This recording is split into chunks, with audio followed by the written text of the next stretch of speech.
Dang it.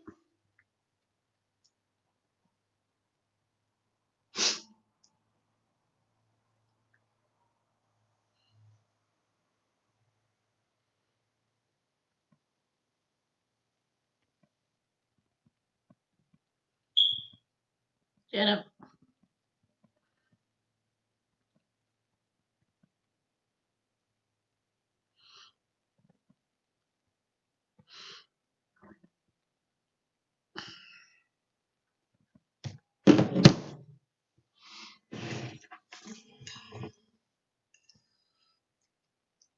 Hey, YouTube.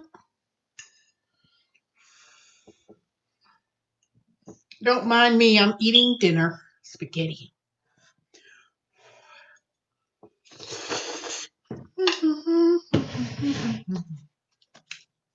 Get this off.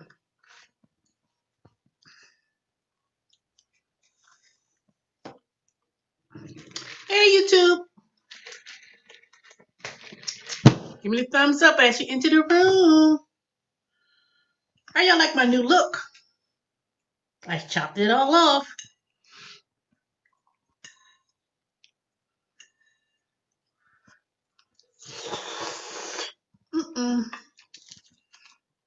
I'm wearing me a if y'all say, why she got all her shoulders out? This is like one of those let me show y'all. I'm wearing this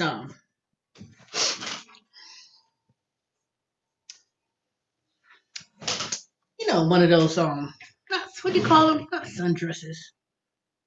Something, I don't know. But it is chilly. Hey, what happened?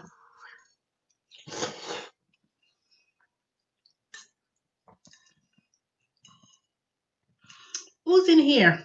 Who's two people lurking in the background?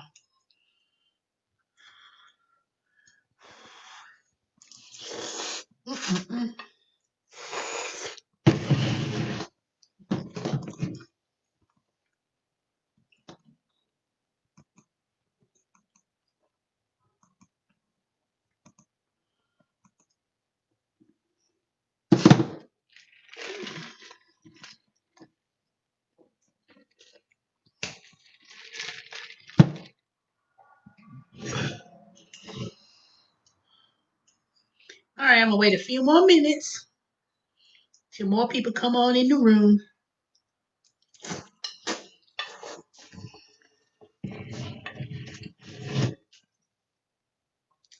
Then I'll try to finish eating my dinner, which is spaghetti. I cooked this a couple of nights ago. And as you cook the sauce, it gets better and better as time goes by. Normally, I would make this sauce from scratch, but I just simply open up the jar of ragu, the garlic and not basil, but tomato garlic flavor or something like that. And of course, I have ground beef, not turkey, and I had put squash in it, yellow squash. So I got vegetables as well as green peppers, onion. So I have mixed up with some vegetables in the sauce.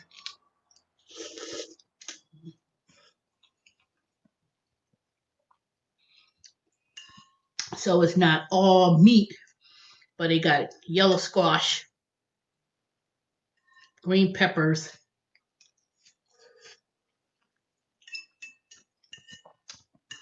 onions, garlic. Yeah, that's it.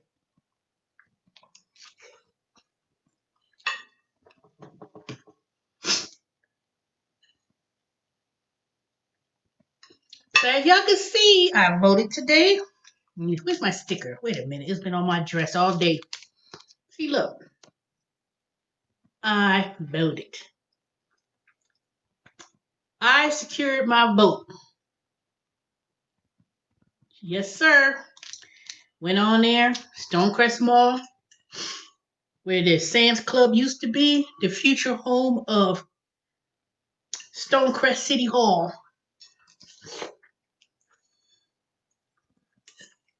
Across the street from Stonecrest Mall. So anybody from Georgia that lives on the east side, y'all know about that.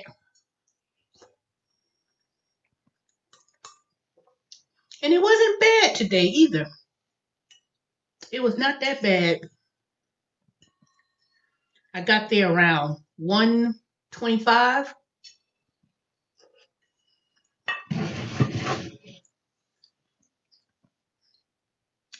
I sat in the car for a little bit when I was looking through my assignments with field agent. Went inside and I got out of there. I would say the whole process from coming in and, it's like a 3-part process, I guess you could say. You go in, you fill out the registration, show your ID, fill out the paper, go on the other line to vote at the machine, and then you go to a third line where you hand in your actual ballot, and then they scan it. So it's kind of different from what they did in the past. You just normally go into the voting booth, cast your ballot, and that's it. But now they give you a form that's printed after you vote. Then you hand it and put it in the scan, and then that's when it confirms your vote. Now, I don't know where the third process came into play or whatever it may be, but I guess that's kind of like a double verification that your vote actually, that you voted. And I guess it will be a quicker way to count those votes when the official date comes. So I guess they're counting it as you vote. So they're counting it, but they won't give you the last final numbers in terms of who voted for whom and everything else. So I think that's being done as you vote, as you go along. So that way, when the last day to vote, when it ends, they'll just start calculating all those votes as the days go by. So I think that's what it is. So, but they're not going to tell you who's leading who on any given day. That's going to be told after election is over, when the official election date ends. So I think pretty much that as more and more people come out to vote early and they voting through the mail and absentee voting, the absentee ballots, it won't be no screw up. And today, it was a pretty good turnout, It was a lot of young people there that was volunteering. I saw a lot of younger people. When I mean young, I'm talking about 18. Hey, Romeo. I'm talking about like 18, 19-year-olds. That young group. Those were a lot. I've seen a lot today voting out there, volunteering, as well as volunteering to poll, as well as going out to vote. And it wasn't like a few people. It was a lot. So that made me real happy that there was a lot of younger people out there volunteering to polls and voting. Black young men. So you blunt young. It was a lot of younger men and younger girls too. But I really think you could tell that they were. Yeah, take this man. You could tell that they were first time because you could tell that they looked like they were just 18. You know, like they just turned 18, 19, 20. So I'm quite sure um if they fallen in that age group, that was the first time for them voting. You know, because 4 years ago they would have been minors, so they wouldn't have been able to vote. So that was a good thing. Uh-oh. How y'all like my new cut? Look at this, y'all. Now nobody can be hating. So all y'all trolls who got something nasty to say, you're just jealous. So look. Uh-oh, I'm just messing it up.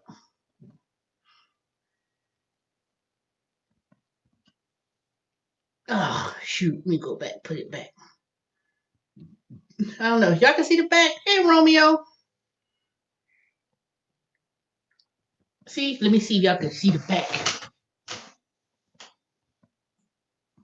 I don't know if y'all can see the back, but anywho. Yep. And I went back to, I didn't go to a regular barber either, where they would have just chopped it off and did nothing. I actually went back to the um, Dominican hair salon that I always gone to in the past. So when I walked through the door, she was like, it was a long time I haven't seen. She haven't saw me in a long time. And I was like, yeah, I said, shoot, it's been a minute since I went to see her. I want to say, shoot, I want to say maybe been over a year ago. Because she was, I know I didn't go to her last year when I initially got all of it chopped off. So it might have been almost 2 years. I can't believe it. But she is my regular person I go to. So she was so used to pressing out my hair when it was really long. And so she did a good job. I went there and showed her what I wanted because initially it was supposed to be straightened out like this.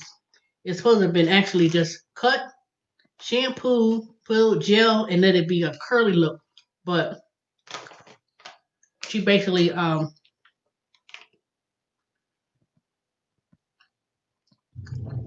so when they shampoo the hair, then after it was shampooed, then she just basically cut it. Just started cutting it.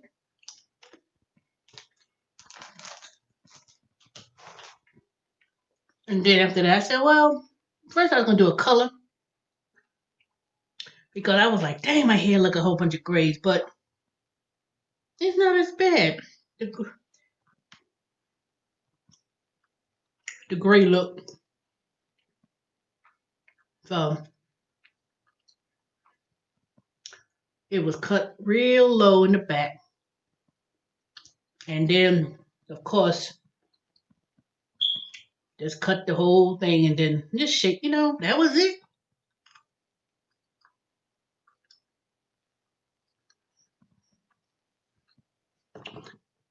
And just cut and straighten it back and just cut it. You just got, so there ain't nothing in the back. See? Let me see. Romeo, you see the back?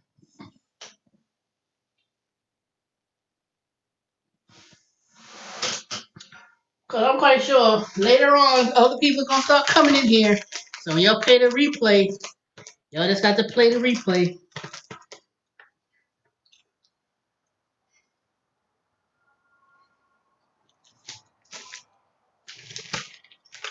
And let me see, what else did I do today? Oh, So when I went to did voting today, they also did the gave out free COVID tests. So I went over there. It was in a big parking lot. You didn't even have to get out the car. So I pulled up. Then they took your information down to the registration on a little tablet. Then you pulled up, you stay in your car. They put the kit outside of the windshield. Man, this girl, she come and they do it with a cotton swab. So I'm sitting I'm in the car because you don't have to get out the car, nothing. And you sit back. They tell you to put your head up, put your head back, and then they put that cotton swab. She jammed that thing all up in my nose, and I started tearing coming out my eyes. And it was uncomfortable. It hurt. I'm thinking you're gonna just swab, and she just punched it up all up in there, and then it's like all up in here where your sinuses is, and I'm like, dang. I'm thinking I'm gonna swab it myself, but she all up. That thing hurt. So you get notified. They said the turnaround time is 24 hours. I don't know, but they give you the paper and they tell you how to check your status.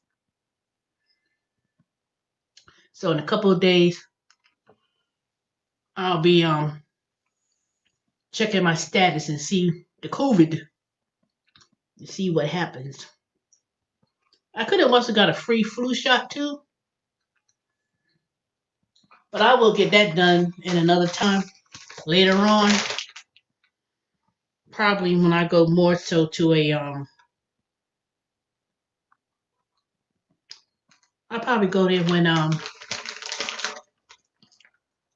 either make a doctor's appointment or go somewhere like CVS or something like that. Somewhere inside, So I'll probably do that in a couple of days because when you get a flu shot, you don't want to wait till November, December. You want to really get it earlier in the flu season, around September, October, because you wanted to get into your system, you don't want to wait till everybody get the flu or somebody gets the flu. Then you take it. You want to take it September, October, because you need to let the thing go through, you need to let the antibodies or whatever go through your system, and it takes time. So when the winter comes, and hopefully people won't be up there getting sick or get the flu, you already had it in your system. So that was pretty much it. I did 3 little assignments at Family Dollar, taking pictures of air fresheners, and that was like $3 and a change, nothing big. And pretty much it was all in this, all in the area up the street around the house. And this was Field Agent, by the way. So then I went to Home Depot so I could review about getting a replacement door and getting me some door prices. But I was like, they were saying, yo, you got a shorter door. We need someone to come and quote. I said, well, damn, why is it so hard to get a simple quote? How much is it going to cost to install without telling me it's an estimate and we got to inform the installer because it's like your door is 82.5 inches and it's, a half an inch more shorter than a regular door and all that kind of stuff. I was like, so I'm going to go to this other place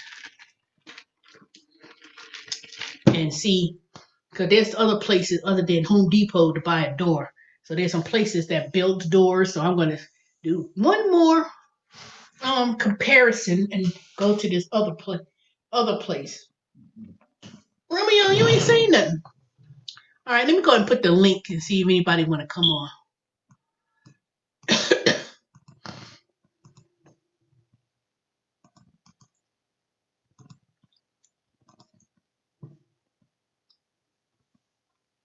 Hey, who else came into the room?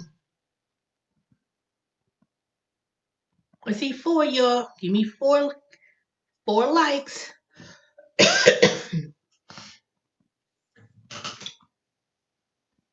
I know some troll or somebody gonna be something, say something funny. But y'all like my whole new look though.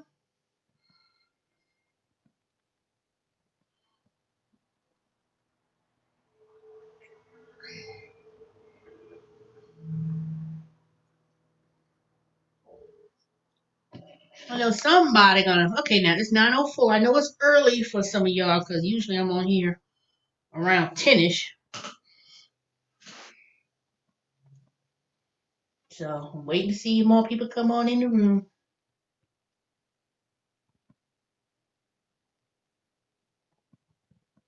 All right, y'all better come on in the room because it ain't so much to talk about.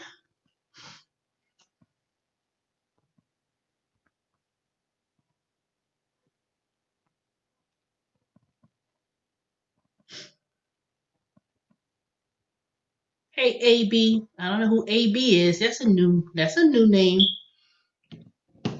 If you're not a subscriber, subscribe to my channel. I don't know who AB is. Where's my moderators? Usually I have a moderator in here.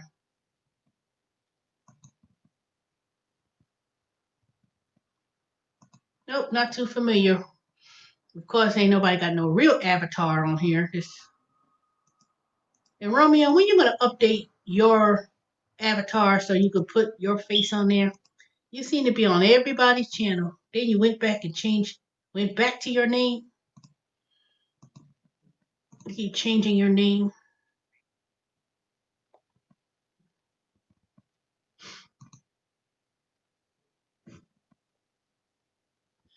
Yep. So even though I was going to technically wait until actual election day to vote, I figured, you know what? Let me see. You know, I just went up there, Stonecrest Mall area, where the future City Hall of City of Stonecrest would be, and it wasn't that bad. So for it to be the first week, the end of the first week of voting.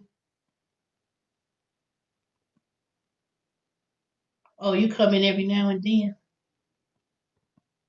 Oh, okay. I just didn't recognize the name, so maybe you've been lurking in the background, but I've never seen you comment because I do, I don't have a whole lot of subscribers, so it's not like I have so many. So I didn't recognize the name, especially AB. Well, if you ain't one of these trolls, you're welcome to come. Because, Teresa will curse out a troll, especially those who trying to write a book after the fact.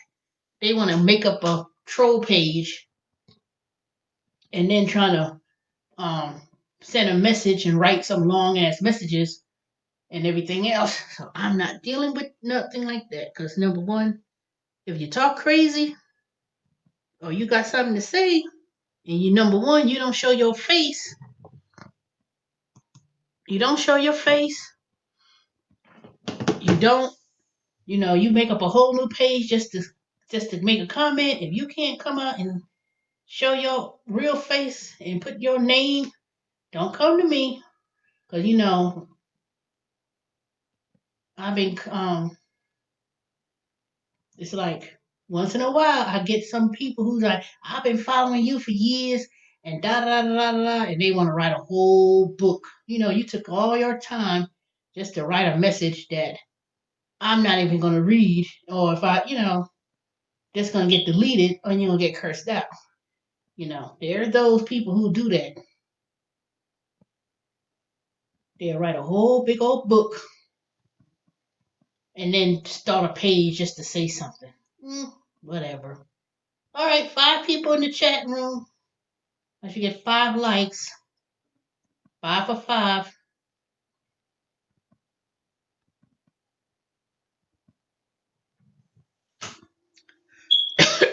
It was cold. It is chilly today. I don't know how I walked out. It got colder as the evenings went by. Early in the day it was pretty good. Then, right around that evening time, it started getting cold. Right around, because I didn't go too far today. I just went to, like I said, I went to Big Lots for a minute to buy me maybe some popcorn, and I don't know what I went to Big Lots to get. It really wasn't nothing I know what I had to do. It had to get detergent. That's what it was. But I really still could have waited for that. But other than that, today was just a chill day. Just a chill day. Took care of some personal things. Went back to the hair salon. I didn't go to a regular barber because at first I was gonna go to a barber and just let them just cut it and do whatever. But they wouldn't have shampooed my hair or whatever. But I just went to the regular person that I normally have gone to in the past, and Mark MARC Hair Salon is up in Snellville. I went over there. And that's the person I always gone to in the past who used to do my hair all the time. She used to always press it out, curl it, and it was like really long. So for me to come in and just went up and changed it up.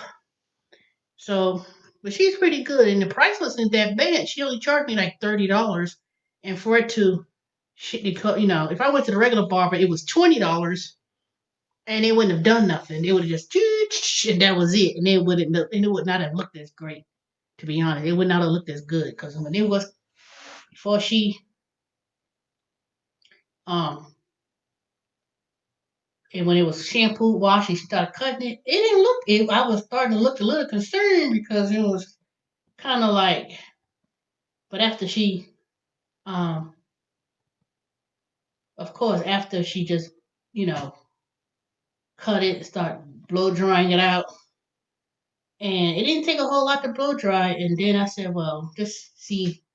And she started curling it and just put some oil or whatever, and that was it. And first I was like wanting to see if I wanted to get it colored, but I said, now let me see how it looks. But now when I look at it, it's not really that bad.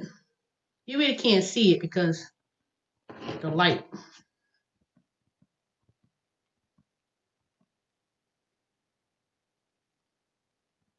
And then she's pregnant, so she said she's gonna have a third child, a little boy. She already got 2 boys, so she's gonna have 3 boys.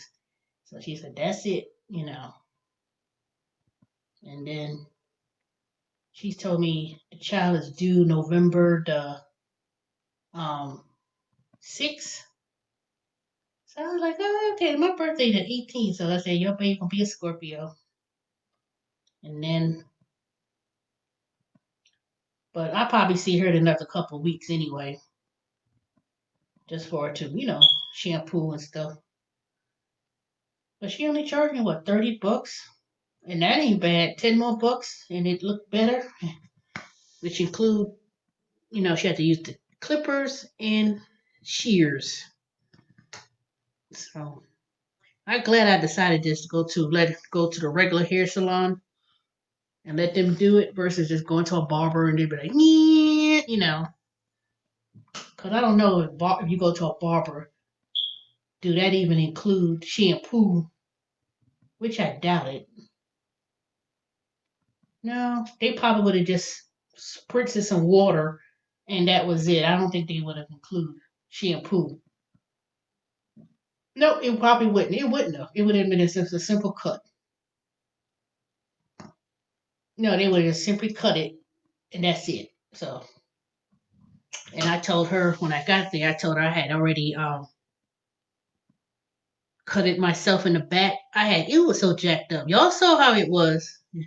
Anybody got something crazy to say? Y'all know Y'all don't need nobody to tell me nothing stupid. And don't no trolls. Y'all don't need to be telling me how my hair look when I used to come on this camera.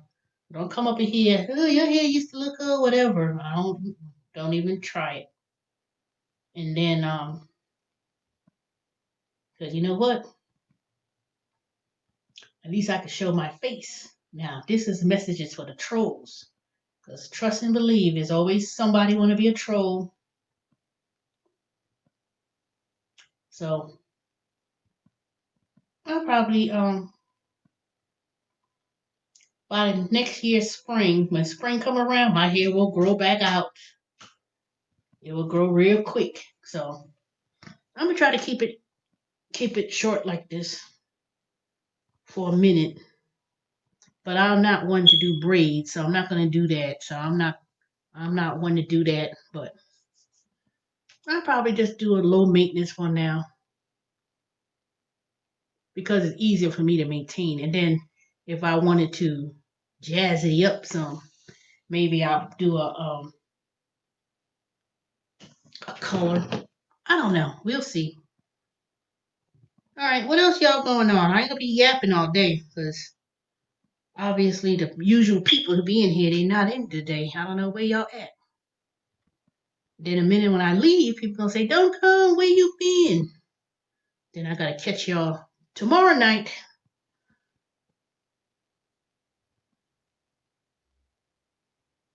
You know how y'all go in and out. It is chilly in here. Dang, another couple more weeks. It'll be time to pull out the sweaters. I got some sweaters I need to wash right now and put the long sleeves on. But of course I don't have to do too much putting on wearing in the house, but I'm not putting on no heat. Not this winter. One thing I could say it doesn't get drastically cold, but it's still a good little fall weather. The leaves hasn't changed colors yet. But I see some leaves in my yard in the grass, but that big tree in the front of my house, it has not yet turned, usually turn like orange, red, little fall colors, but that hasn't really happened yet. But I give it 2 more weeks, 2.5 weeks, because I think what happens is, see, it's gonna have one good rain. It's cold in my area too, and I'm in Georgia. Okay, where in Georgia are you at, baby? Cause see, it's gonna rain one good time. One more time, it's gonna rain, and it's gonna have that good rain, and then suddenly, all of a sudden, at the blink of an eye, you're gonna look out your window, and the trees are gonna turn yellow and red, and that fall foliage look. But it's gonna rain one more time, and when it does, and then it's gonna get probably heated just one more time. It's gonna be like, "Ooh, it's hot today." Oh, you in Macon? Okay, you way in the south. So when it gets one good rain, and they're gonna have what they used to call Indian summer, watch. Then you're gonna see the leaves suddenly change, and it's gonna happen just like that. Watch. AB, have you been? Did you vote already? How is it in Macon? Is it like long lines that they say in Atlanta? Middle of Georgia. Yeah, I always say Macon is south, right before you get to Florida. Did you vote already? Because I got my little sticker. Put my little. Wait a minute. Trying to keep my little sticker on for the. So that I walk around, I'll be like, boom.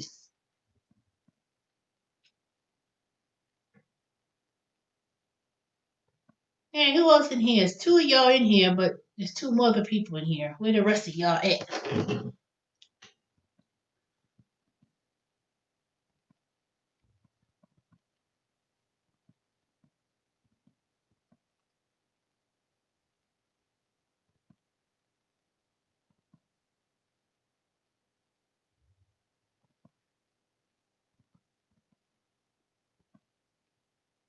Hey, Hogan. I was wondering where y'all are at.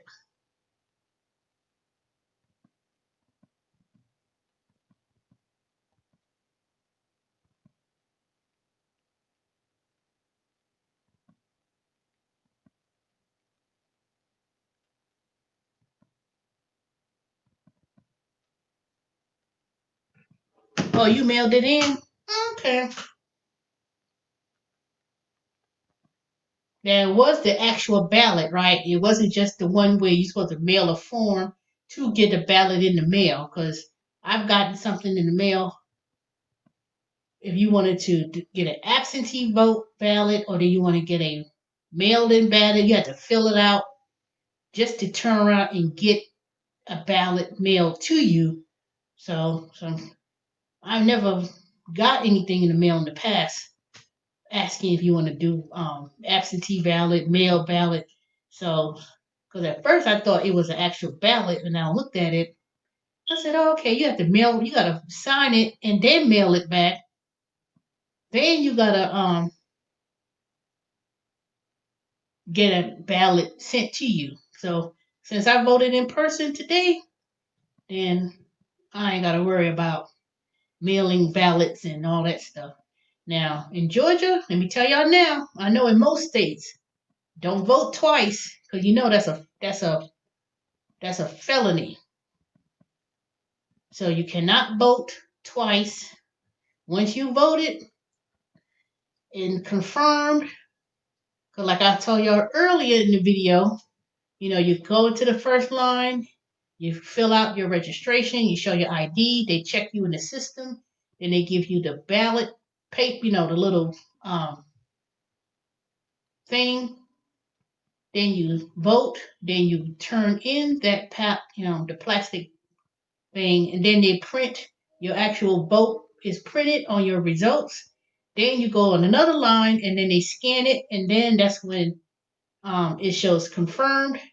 Then they give you a little sticker that you confirm. So I guess part of that is to actually keep tallies of the votes, so they keep counting it as the election days go by,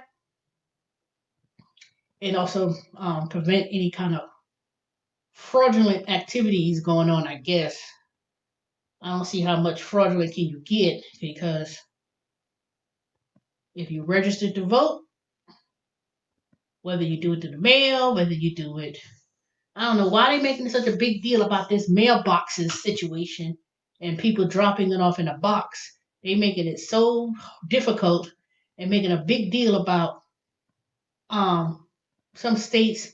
Oh, it's legal. We're gonna take the box away and all that kind of crazy stuff. I say, let me just go in person.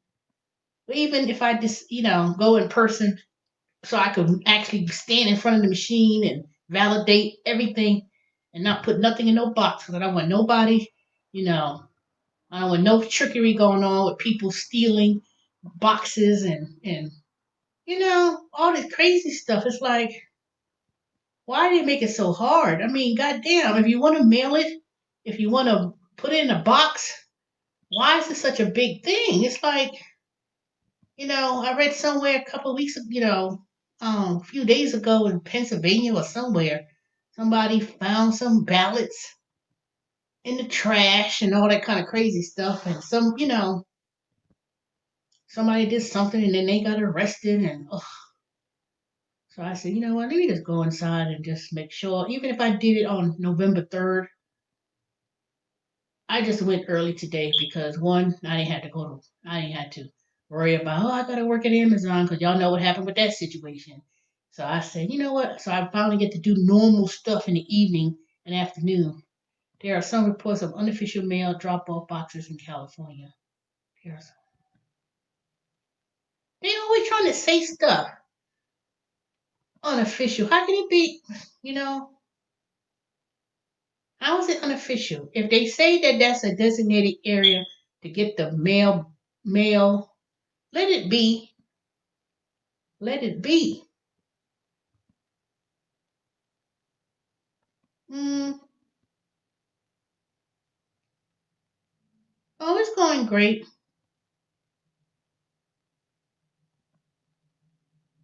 No, I wouldn't regret mailing it in, AB, because I think there's a way that you could actually check. I don't know. Well, you know what?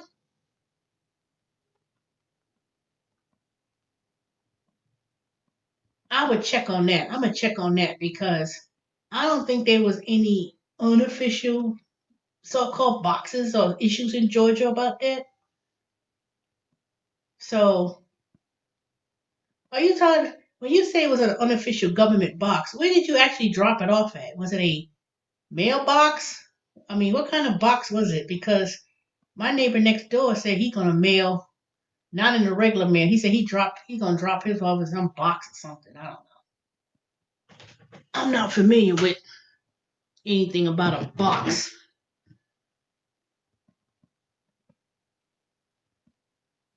But I think they did had some designated. If you have an issue about if you have an issue about the where you drop it off, all you have to do is go to the Secretary of State of Georgia, Secretary of State, and they'll tell you and confirm about your um not Secretary of State. What's the name? Voter registration.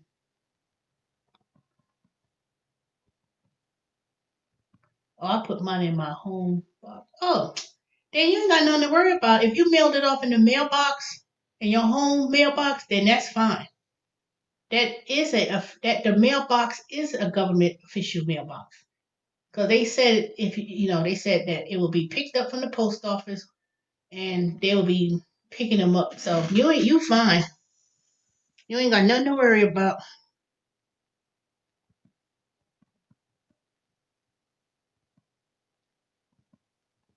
You ain't got to worry about that because they already established that. They was trying to see what they was with the whole big debate, and it wasn't even no damn debate. The whole thing was they were saying if you put it in your regular mailbox, like if I already got mine, I had mine, and it was they said if you put it in the mailbox, the people at the post office they have a special way of handling, making sure that they get those ballots in. So other than that, you ain't got to worry about it. See, they were trying to see they were this cheater trickery is with voter suppression is, oh, well, do we count it on the day they mail it in? Or, see, they trying to get that whole mix up as it gets closer to November 3rd. Like, they say if you mail it the day of November 3rd, will it count or should it count? Would it be late? And all that kind of crap. But if you mail it off real early before November 3rd, then you're fine. They was trying to make a big deal about if you mail it the day of election day, would it be stamped or should it count if it was late and da da da da. That's what they trying to go back and forth, back and forth. By the time early voting ends and the date they set forth when to mail your ballot in,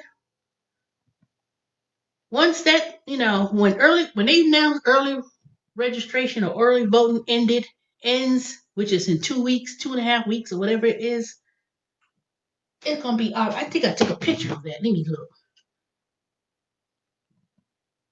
And then, those who voted in the mail, see, they're gonna have all that counted. I'm gonna tell you that it ain't. They already gonna have all that counted. They're not gonna wait till the last second. Okay, let's go ahead and count all these ballots. They're gonna count all those ballots as it comes in. As it comes in, and they process it. Boom. They're gonna do all that. They're gonna be on top of it. Let me tell you. The only thing that the only they always trying to make it sound like it's a problem about something.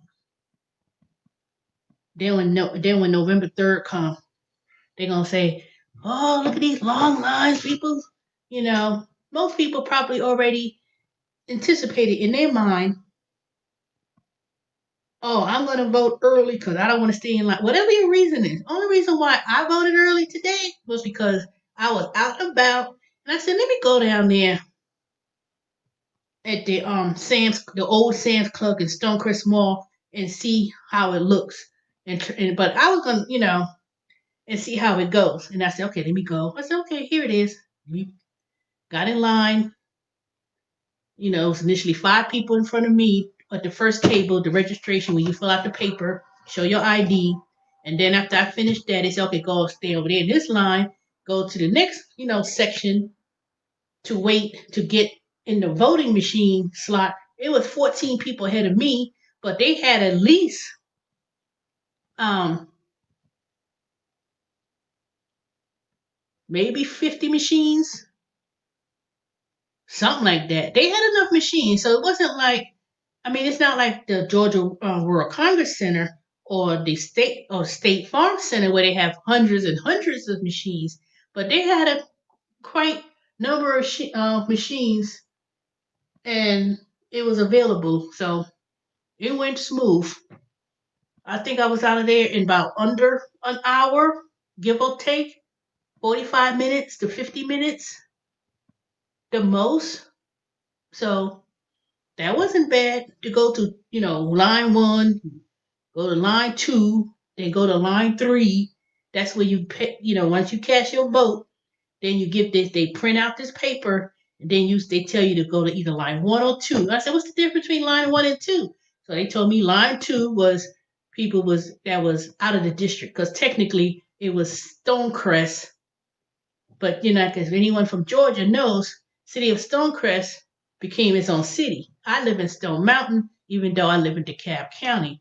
So line two was, I didn't live in the district, which is Stonecrest. I live in Stone Mountain, which happened to be 8 miles down the road. So that's the only difference. Other than that, it was very smooth, easy peasy. I figured when the weekend comes, Saturday, Sunday, when people they off from work, and Sunday, most people, if they going to church, they're going to go to church either online or in the parking lot or whatever. Then of course, when they going to church, whether they do it online, they're going to stress that vote, vote, vote. So a lot of people's either going to go to vote over the weekend, and then the weekend is going to probably be a lot of people going to vote. But I tell you, as it gets closer to the deadline, when early voting stops, then a lot of people's gonna probably go out and be like, "Oh, let me go and vote," because they ain't gonna wait till November 3rd. So, but according to people this week, which is 5 days in the voting, because early voting started Monday, Tuesday, Wednesday, Thursday, Friday. In Georgia and in a few other states, they already said there was 16 million people already voted, and that's impressive. And I want to say it's more than that. So, here these 5 people in here. Y'all better come and give me thumbs up. So that is impressive to have millions of people already voting. So that's a good thing.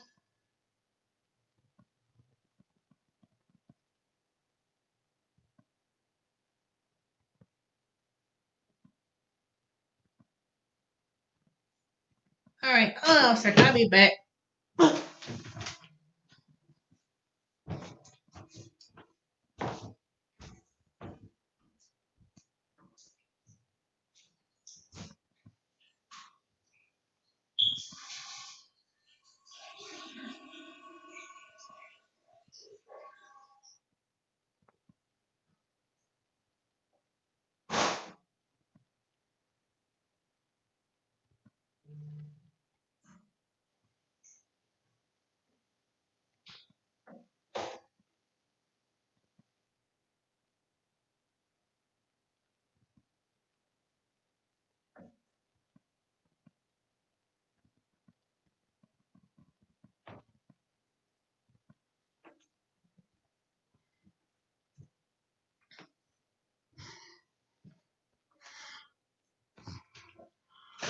All right, I'm back.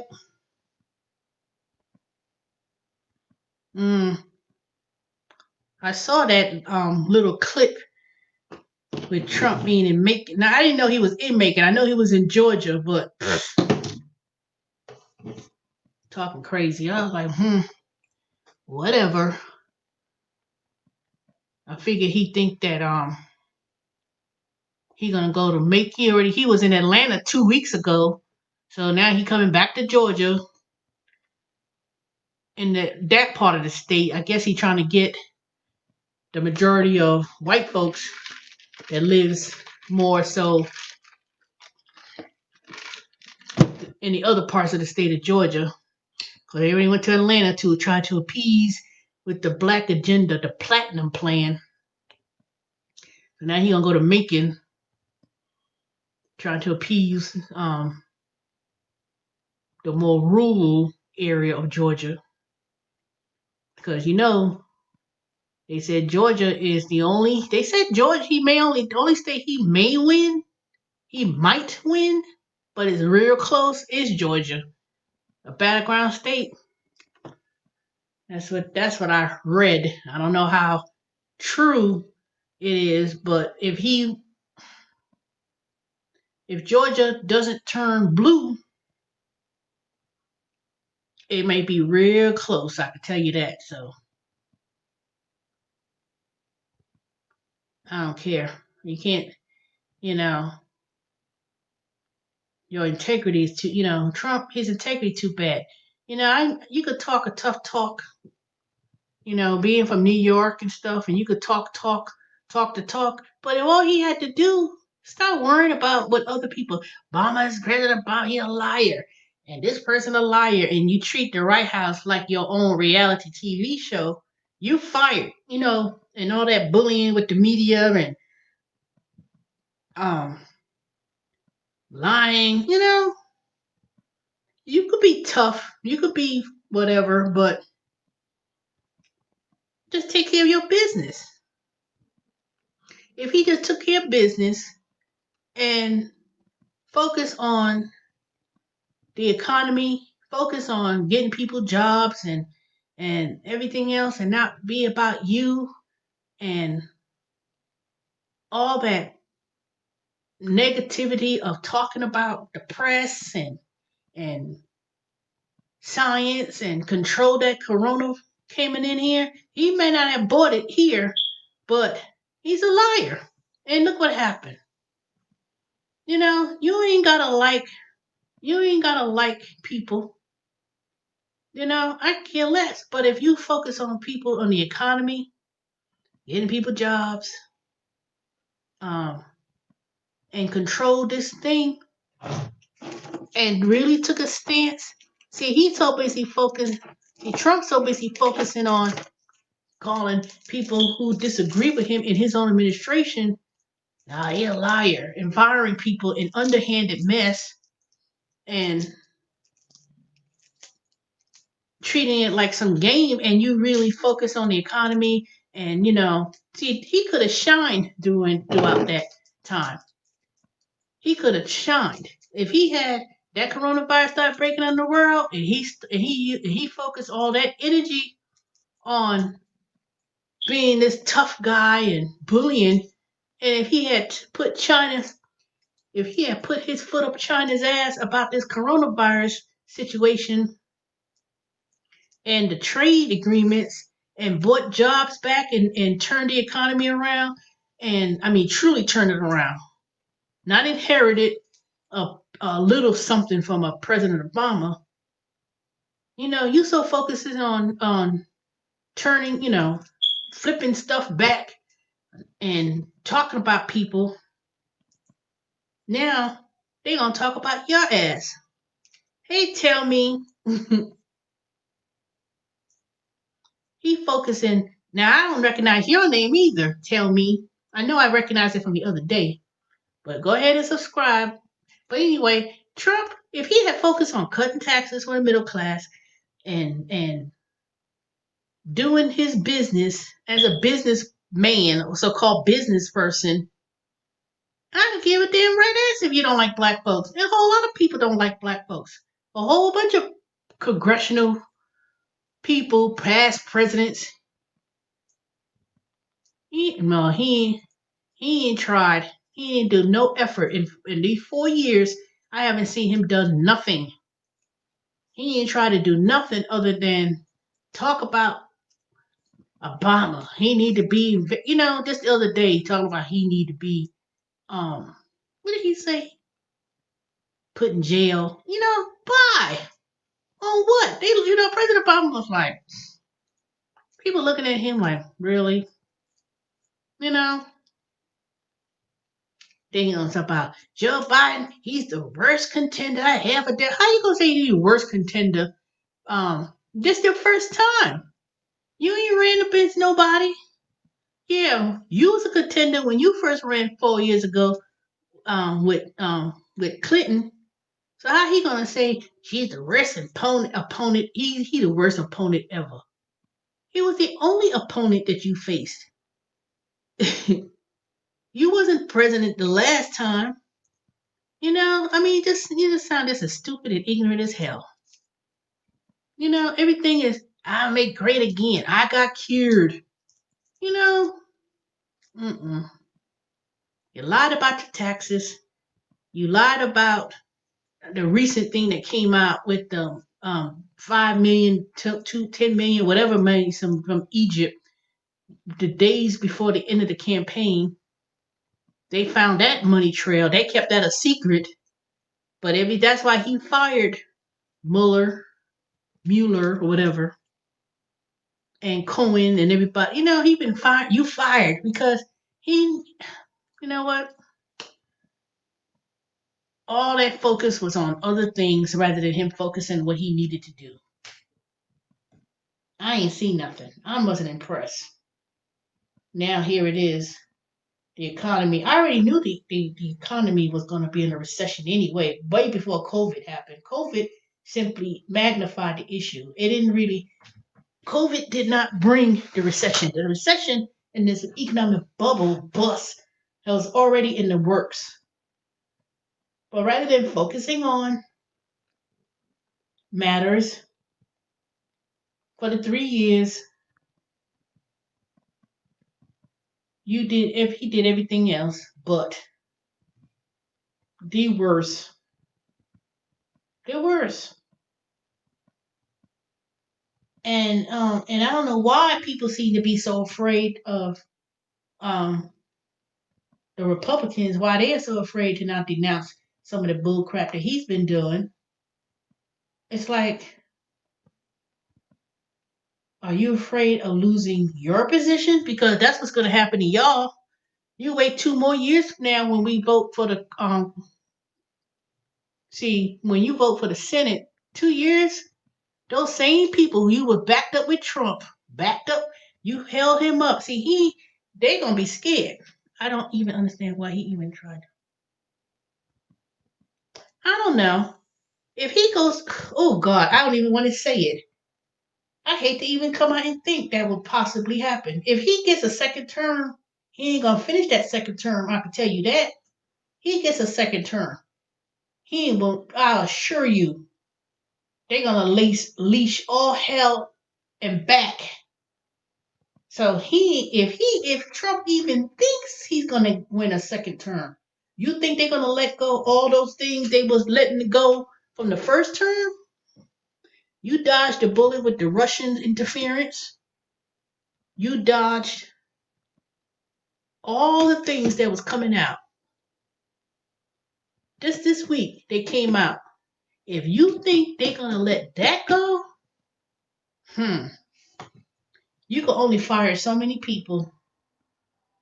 You can only fire so many people before those Republicans, when their term comes up for election, because see, the House and the Senate this year is mostly Senate, but we'll see. We will see. But so far they were saying after the town hall meetings that they happened yesterday or last night or whatever. I didn't even watch it. I only watched Biden for 30 minutes. Because I wasn't home enough time to watch the whole thing. But I was like, I didn't really need to watch the whole thing. I just watched the last 30 minutes and see what he had to say. But I already had my mind made up. I watched little clips and read little things what happened with Trump's town hall meeting that he had on the opposite channel. But they said after that, after the town hall meetings were over, they took a poll again, and Biden lead got wider. They said Trump made it worse, and that's why he running around Georgia. Running around in Georgia trying to he knows. He already read it. The only state that they say he could win is Georgia. Not to say that's the only state, but they saying he has a chance to win Georgia. He left Pennsylvania. I don't know if he went to Pennsylvania yet, but he gonna try to do these last few days and go to certain states. But they already said that it's kind of it ain't looking great for him. Thank goodness, but we'll see. As more and more people, as next week come around, and more people come out to vote early, because some states they didn't vote early Monday. Some of them just started voting early. I want to say next week, Monday, some other states will be opening up polls for voting early. So they said there's more people came out to vote early than ever. More than ever, more and more people had came out to vote early. And when more and more people are out to vote early, whether they going in person, whether they're mailing it in, it's almost as if, hold on, this thing, I should have went and bought me that dang fire things. They had it on sale at Lowe's. But I gotta figure it out. I gotta bring that old one so I can make sure I get the right smoke detectors so I could go and install it. So I know some of y'all be like, girl, I'm glad you decided to get that. You ain't gotta be sorry, Jeremy. Jeremy, you like my hair? Look at this. Ain't nobody comment on my hair. Well, I ain't did it for y'all anyway, but I thought somebody would have at least noticed.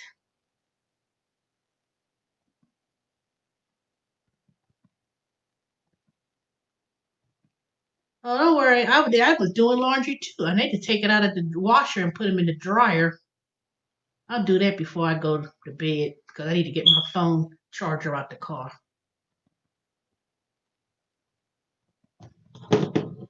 Yep. So I voted today. Got that out the way. And then I'm gonna try to find out how I could do the early. I want to see if they let people, if they still looking for volunteers to go to help out in the polls.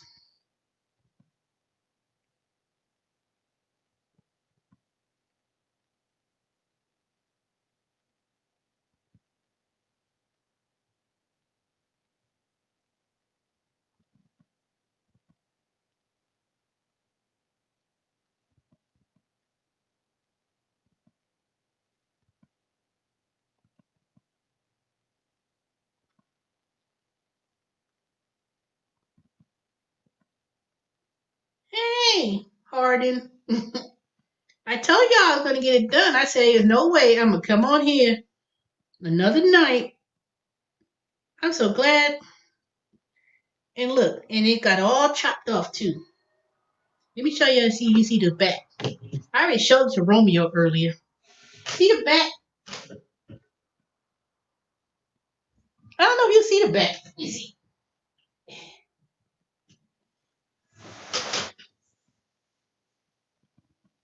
Do a 360. How am I going to do that? Okay, let me see. Hold on.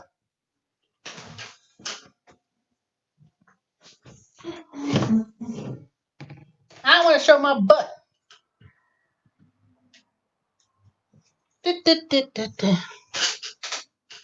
You see it, Piggy? Thank you. Girl, when I went in there, I went to the person who I normally gone to for years. It's a Dominican lady up in Snellville. And I told her I walked in the door. She was like, "Hey, where you been?" long time no see. And then I told her I had took some scissors to the back of my head. They were looking all crazy. And then she just had the person shampoo. She said, "Oh, we're gonna blow it out," but they shampooed it. Then she just started cutting all around. And then she took the clippers. She asked, "How short do you want it?" So she made it real short. Look at this thing, got nut. Can't even put it in a ponytail. Look. And then I said, "It's a lot of gray." Then she because at first it was supposed to be the curly look. It wasn't supposed to be dry. So she just blow dried it out and curled the top and cut a whole lot off. And then it had like a whole bunch of grays. But I didn't do no color. I just left it like this with the color. Then so I'll be back in 2 weeks and I'll get it done again. But yep, no more ponytail, no more that crazy whatever look. And then when I shampoo it, all it's going to do is just be curly. Because this is how I really wanted it to look. Let me see.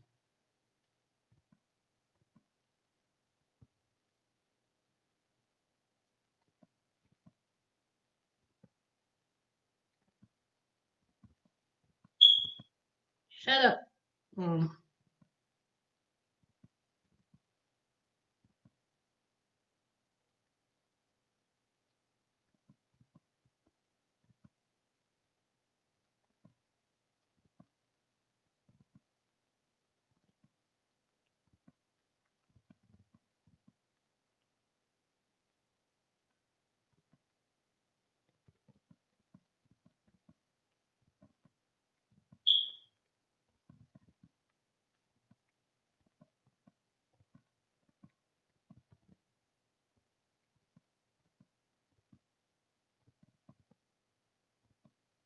Mm.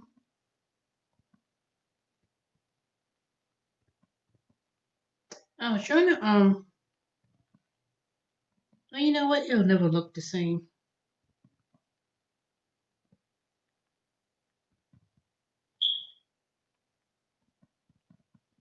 Yep, she was the one who used to do my hair in the past when it was long down to here. And then, so it's different from what it was. I said, you probably never finished doing my hair in a short period of time than today. But I said it was time for something new. Something different, but this ain't the first go around my hair been short though. But I think out of all the times my hair been short, I would say this is the second best style that has ever been done before without me spending an arm and a leg. So it was only $30. And I think that was a good price because I was gonna go to the regular old barber shop and all they would have done was like and that would have been it. But it wouldn't include shampoo or you know because you had to use the shears to cut the top and the razor, not razor, the clippers, and just tapered out the back. Then she was like, "You want to cut it shorter?" I said, "Yep." And then she just took it. It was only so much you could do in the back, so but there ain't nothing in the back. But it's still there. It's not like that bold look or whatever. So, mhm.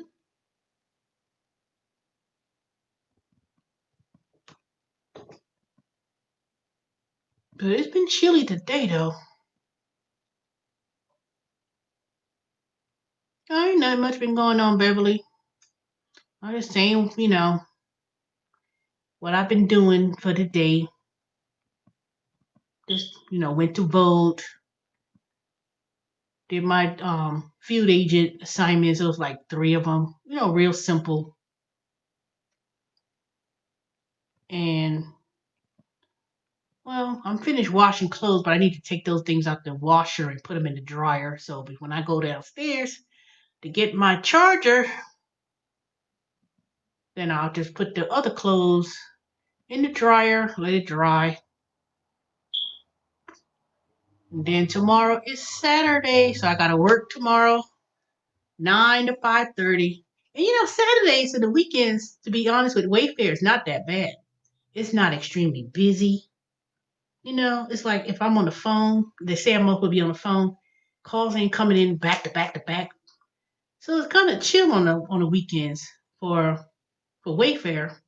Then hopefully I'll be doing some email. I'm sure I'll be doing emails Saturday. That's when you answer people emails, but it's not bad on a weekend.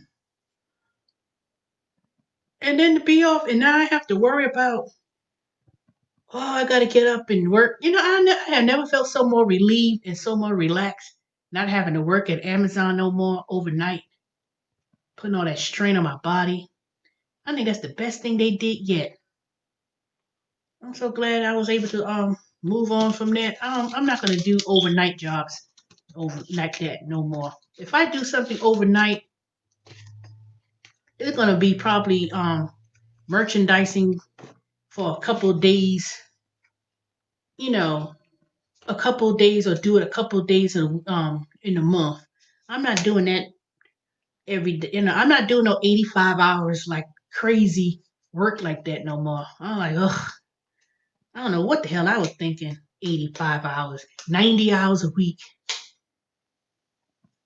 I didn't realize, that was just plain current. That was just plain crazy. Then I was watching this YouTube video last night about time, trading your time for money, and how people, and there was discussion about, um, there's a difference between people who are rich and wealthy and what people who got money do. They said that you make money in your sleep. And they was talking about cash flow and how regardless of how much money you make or what you make as an income, they said the reason why a lot of people that's us, regular folks, you work. They said if you work,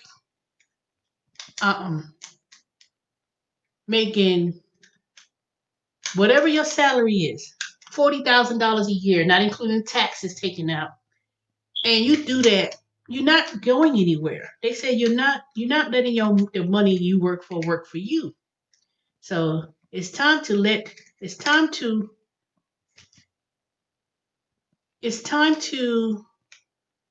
regardless of what kind of job you have or whatever kind of salary you make, you have to make your money work for you. Now, I was watching this video last night when I was laying in bed.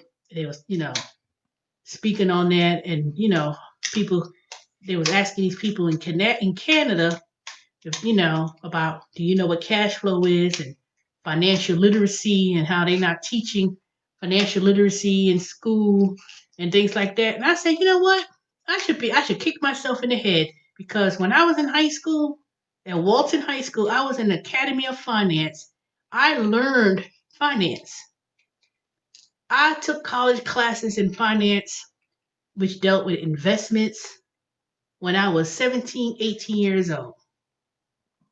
And all the things that I was listening to last night on this YouTube video about cash flow and money, and how people, you can make little money, but that little money, how you compound interest and investments, even people, the top 1%, the difference between millionaires and billionaires. I had to take some notes and share that with y'all next week. And basically, what it was saying is, if you're working a job, or even if you get money from SSI, Social Security, you're not effectively growing your money. You're trading time for money. And that was what I was doing. I was trading time for money. I was working a full-time job, 2 full-time jobs, plus doing these other little small gigs. But I would never be wealthy. Not wealthy. I would never be wealthy, or you're not gonna never make your salary grow. You won't. Because all you're doing is people are conditioned to work, and it made sense. They said when you 5, 6 years old, the first thing when you go to school is the bell rings, you go into a classroom, the teacher is your boss, you're the worker because you're working on a schedule while you're in school, and you learn to condition when you get older to get a job, work, pay bills. But you're not learning anything about financial literacy. And they said getting out of debt is not financial literacy, even though, yes, you don't want to put yourself into financial debt, but it was more to that when I was listening to it last night. And it was talking about cash flow, growing your money. And they said, regardless of the economy, whether it goes bad, whether it's a recession or whatever, the people who come out, they make money regardless of how the economy is. Regardless of what happened in the economy, people who know the game, which is cash flow, which is investing your money, which gives you residual income. You put your money in, they said you have to learn how to ask questions. Like, I have these 401ks and all these investments. They said that you have to learn what your money is, what you do, how is your money growing, or if it's growing when you speak to financial planners. So I'm gonna look at the other parts of these videos, and I'm gonna take some notes this time, and I'm gonna discuss that with y'all.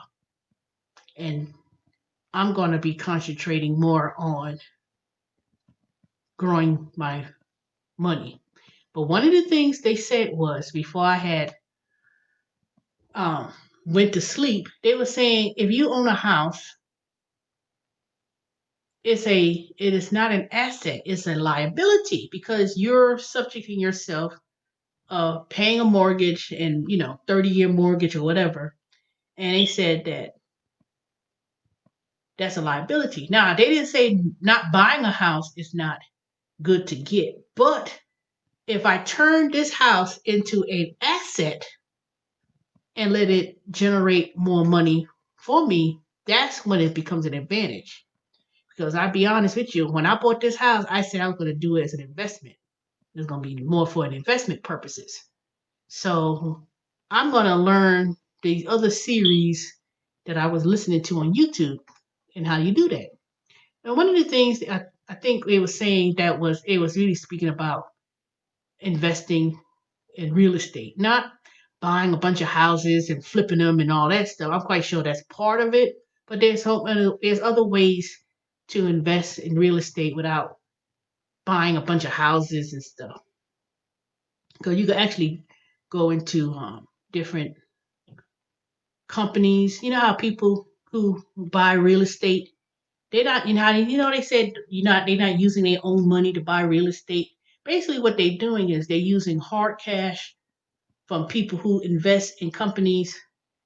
Say, for instance, I had $1,000 because I'm looking into buying some real estate with this one company. I'll let y'all know next week when I start it, and I'm gonna share it on the screen.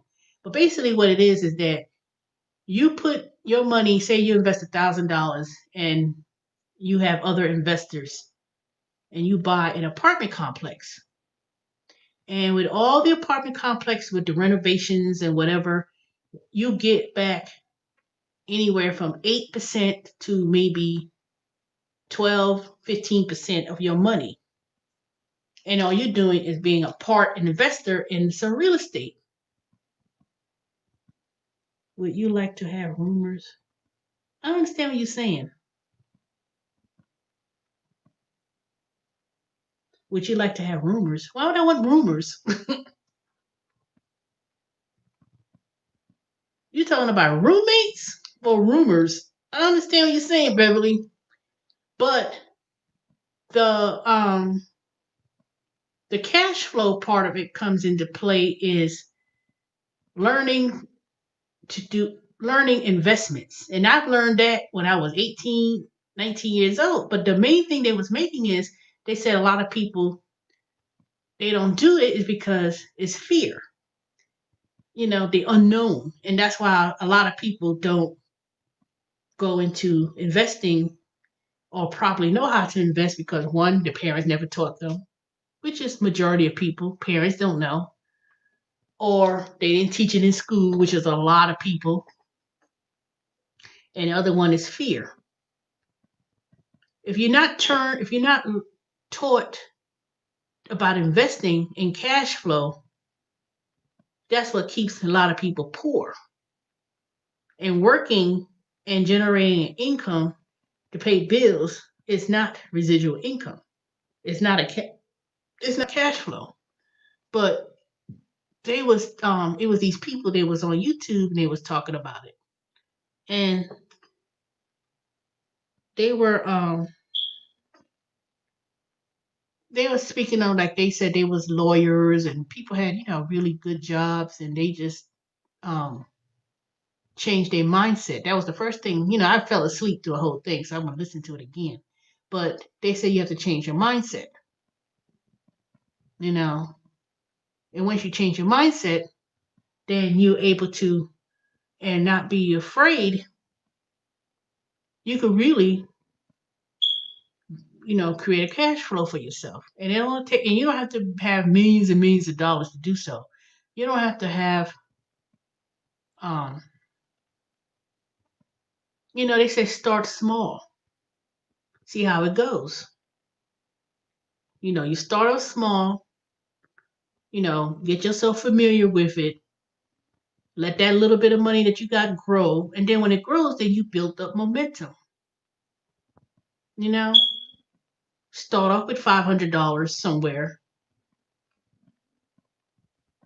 You may get a rate of return of 8%, and then you could, get that 8%, and then you let it grow. Because when you think about it, when you truly think about it, and I thought about that, I said, you know what? Here it is. I had all this money when I put down a down payment on this house, and my mindset was this house is going to be an investment initially because I said I'll keep it as an investment, Not to say I was going to buy a whole bunch of houses because I said I'm not trying to do that. But when I started learning how people had used other people's money, because I remember bought that Carlton Sheets infomercial. I had this big ass book that had all these tapes. They've been talked about that, it's that been spoke of. And it was very interesting when I was and I remember reading it, going through it, but I never took a chance because it was kind of like, well, I ain't got no money. Oh, I don't know if I could do it. And then I dragged and dragged on and dragged on. But if you but part of it's maybe unknown, part of it's probably a fear, and some of it's not lack of knowledge. But it's like once you learn, and some of these people they had in there, they started like in this one. He was an Indian man. He was like in his 50s, and he said if he had knew about this when he was, say, his 20s, earlier in his youth, he would have. I mean, he was a well-off man, but he said he had wished he had done it when he was younger, and then now that he's, you know, followed this financial plan or whatever. I didn't get to hear the whole thing because, like I said, I fell asleep. But he set up his children, well, his grandchildren, where they go to university, and he's like, he was 50. No, he started when he was 50, 52, 50 something, but he's now like late 70s. But Indian people, Asian people, they take care of themselves. So they take care of themselves. So they could be in their 70s and they could still be vibrant because they don't eat a whole lot of junk and things like that. But he started to understand about cash flow, investing, and stuff like that. So that's the part that I fell asleep. But that kind of kept me in mind that, you know what? That does make sense. Why am I working and working and working just like that? you know? So I said, the little money that I make on these gigs and preparing myself, I don't have to buy, it's gonna probably be hard for me to go into the investment of real estate because I don't want to buy houses and do that. But there are groups you could become part of, and all they do is use your money, whether it be $1,000, $500. That little $500, if you could yield say 8, 12%, and that $500 grows to say $1,200. That $1,200 you reinvest it grows to $5,000, and that 5,000 grow into that's what cash flow is. And you may get yield maybe $200, $300 a month in dividends or whatever. That's what cash flow is, you know. So the extra $400, $300 every month, that's what they're talking about. That every month you yield say three, four, $500 a month, and that's just money that you making overnight. You don't even gotta hustle and say, oh, let me do Goobies, let me do Grubhub, let me do Survey, let me work at Amazon at night. That's what a cash flow is. But it's knowing how to invest. So I said, you know what? I'll be 52. I said, let me shift my mindset and to do more investing. I've done investing with my thrift plan and 401k, and I let this house, I bought it at 119 and now it's worth 180 something, maybe more. You know, that is what's, you know, investing. So to me, I could let this little property be my little cash cow, whatever, and start focusing and getting away from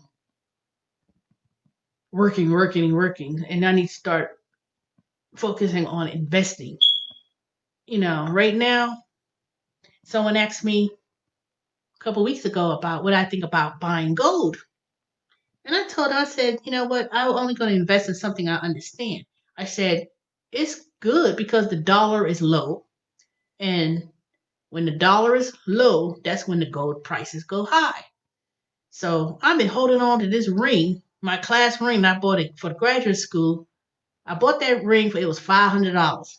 That ring is probably worth 2,000 something dollars now. So all the people who walk around with gold teeth in their mouth, they little gold teeth, I just can't stand it. Or they walking around with that gold chain on their neck. Remember back in the 80s or 90s when I was in New York, you used to see people walking around with gold all up on their neck. And those rappers back in the 80s, 90s, they had that big ass chain, gold chain, and they had the gold teeth, and they had the gold earrings. You know how much money that they walking around now worth with all that gold? And you don't see a lot of people walking around with gold anymore. That's why you see these signs. We buy gold, we buy silver. Because if you have hardcore gold and you see people start asking for gold and say we buy gold, da da da, that's why. That's why. Because the market for gold and silver,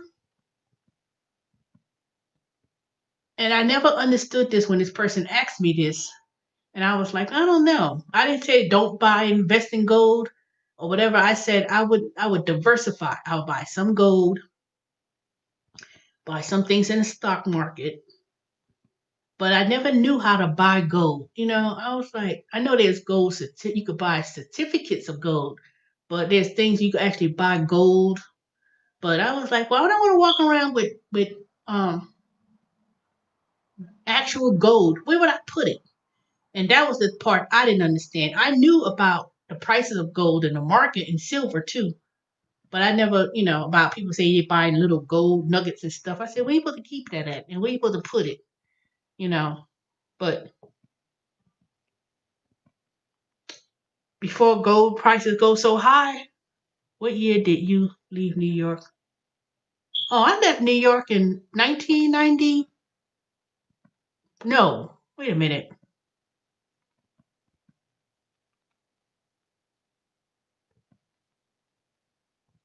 90, 1990, 91.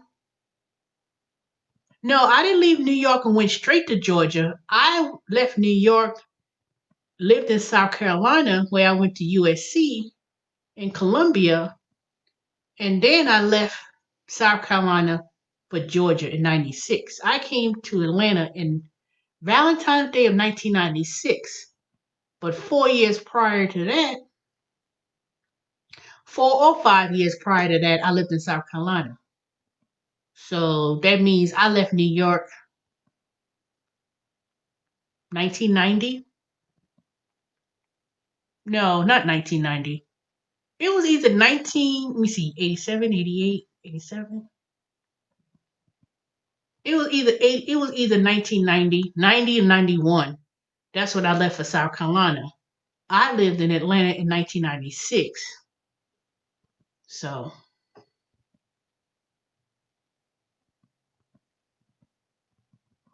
Beverly, you still haven't said what you mean. Would you like to have rumors? I don't know what you mean. Are you talking about roommates or rumors? I assume that's what you mean.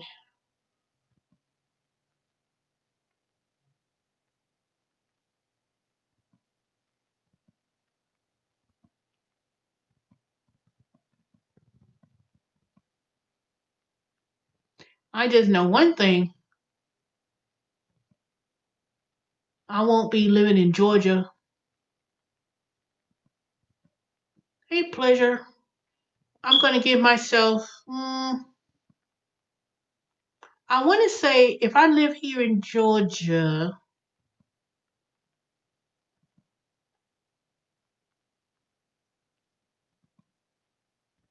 I'll leave before I turn 60, put it that way.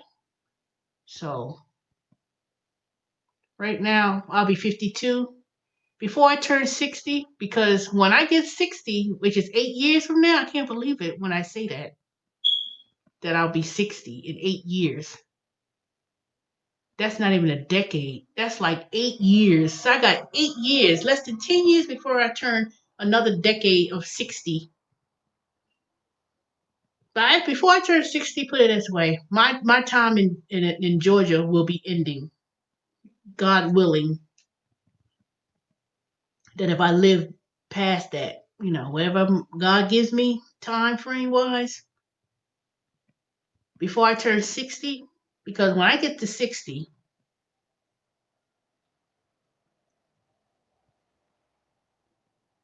my time for retirement, like when people say 65 or whatever, I'm not trying to start a new career. If I do anything now, even though I'm trying to learn a new skill, like in technology or whatever, um,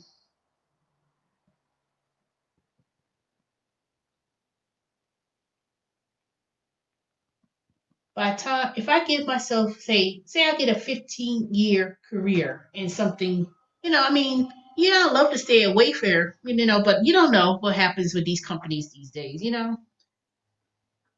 Wayfair is fairly a new company. It's not an old company that's been around for 50 years, but it's not but it's a growing company, put it that way. And by it being a growing company, I ain't planning on working in no customer service, talking on nobody's phone, talking about how can I help you with your furniture. I ain't trying to be in that level. That's why I'm trying to learn and grow with the new skills that I'll be learning, whether it be consultant, whether it be artificial intelligence or something. I'm going to be doing something related by learning these new skills. That's why I'm so glad I got that scholarship with Audacity. So by me building on my skill sets, I want to learn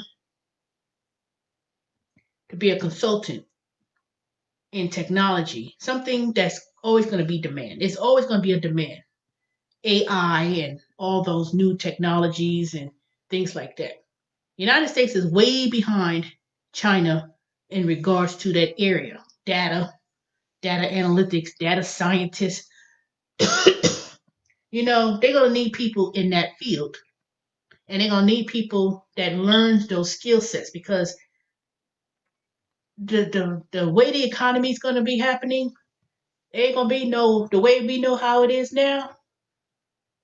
People's like, oh, I gotta lose my job. Oh, you had to be up in the ups.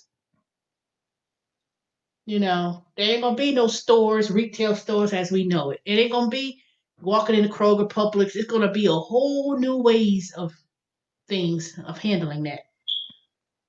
You can walk in the phone. I was watching this thing on YouTube about China and how China economy from 1984 was nothing, and then in 20 years, they said that they have more millionaires in China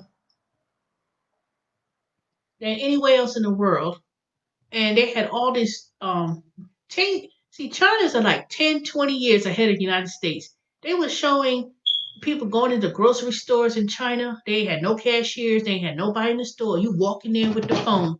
Now I ain't talking about what Amazon is doing in California. You walk and shop and they recognize your face. They've been doing that. They've been done that in China. Been done that. And they were showing how they don't have no currency. There's no cash in China. Everything is on a phone. There's a company in China that's bigger than Amazon. It's supposed to be something similar to Amazon, but they said they 10 times larger than Amazon. And they had all these advanced technologies from cars to simple stuff, and they built up. Just watch YouTube and put China and whatever and watch.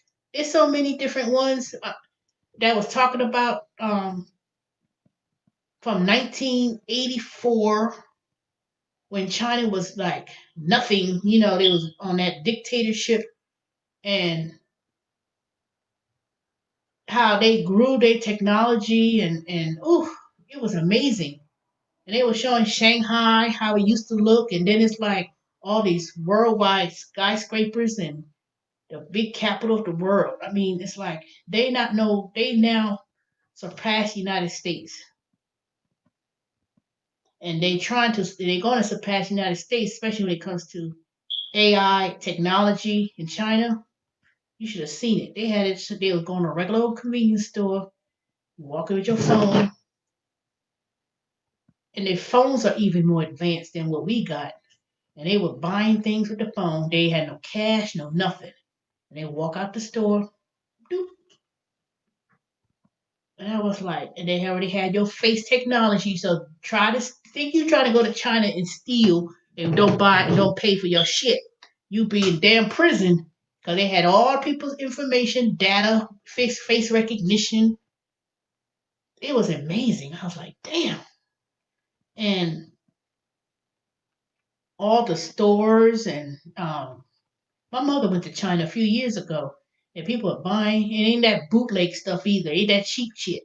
You know how people go there bootleg. The real stuff.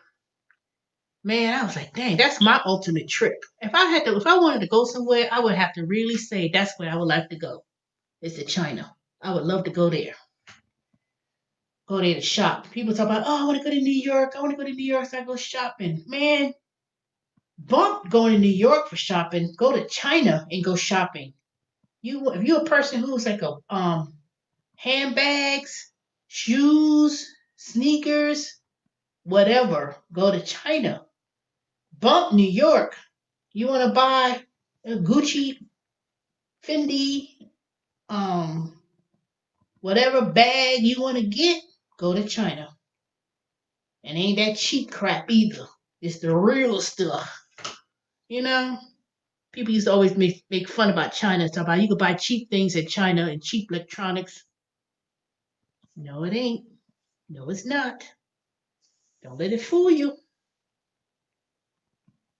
Do not let it fool you. I'll assure you that. But that would be my ultimate trip. And before I turn 60, I'm going to China. I'm going. I don't want to be an old woman. Then I'm talking about, oh, let me go around the world. I want to do that way before that. That's why I'm so mad about this dang corona going around. Because now you don't even know when you could go. And even if I wanted to go, you really can't go nowhere because even foreign countries, you talking about I want to go to China, man, they ain't letting nobody up in these countries to go nowhere. So you gotta have to wait for at least I have to probably we probably have to wait at least a year before they really give you the ability to travel worldwide. And then the airlines in the United States, they shutting down, closing, and limited flights and furloughed airline workers and stuff. You gotta have to wait before you go anywhere. So now that I got some money to go, now all of a sudden you can't go nowhere. You gotta wait till this lifted and this happened, and I was like, oh man.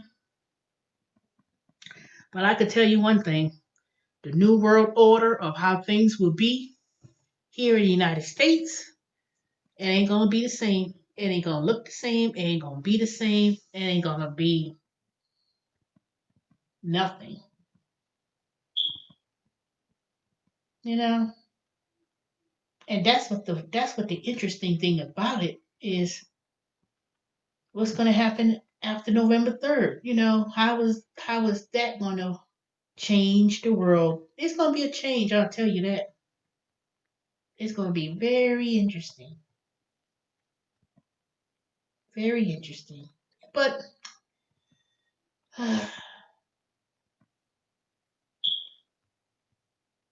whoever becomes president, I mean, it's like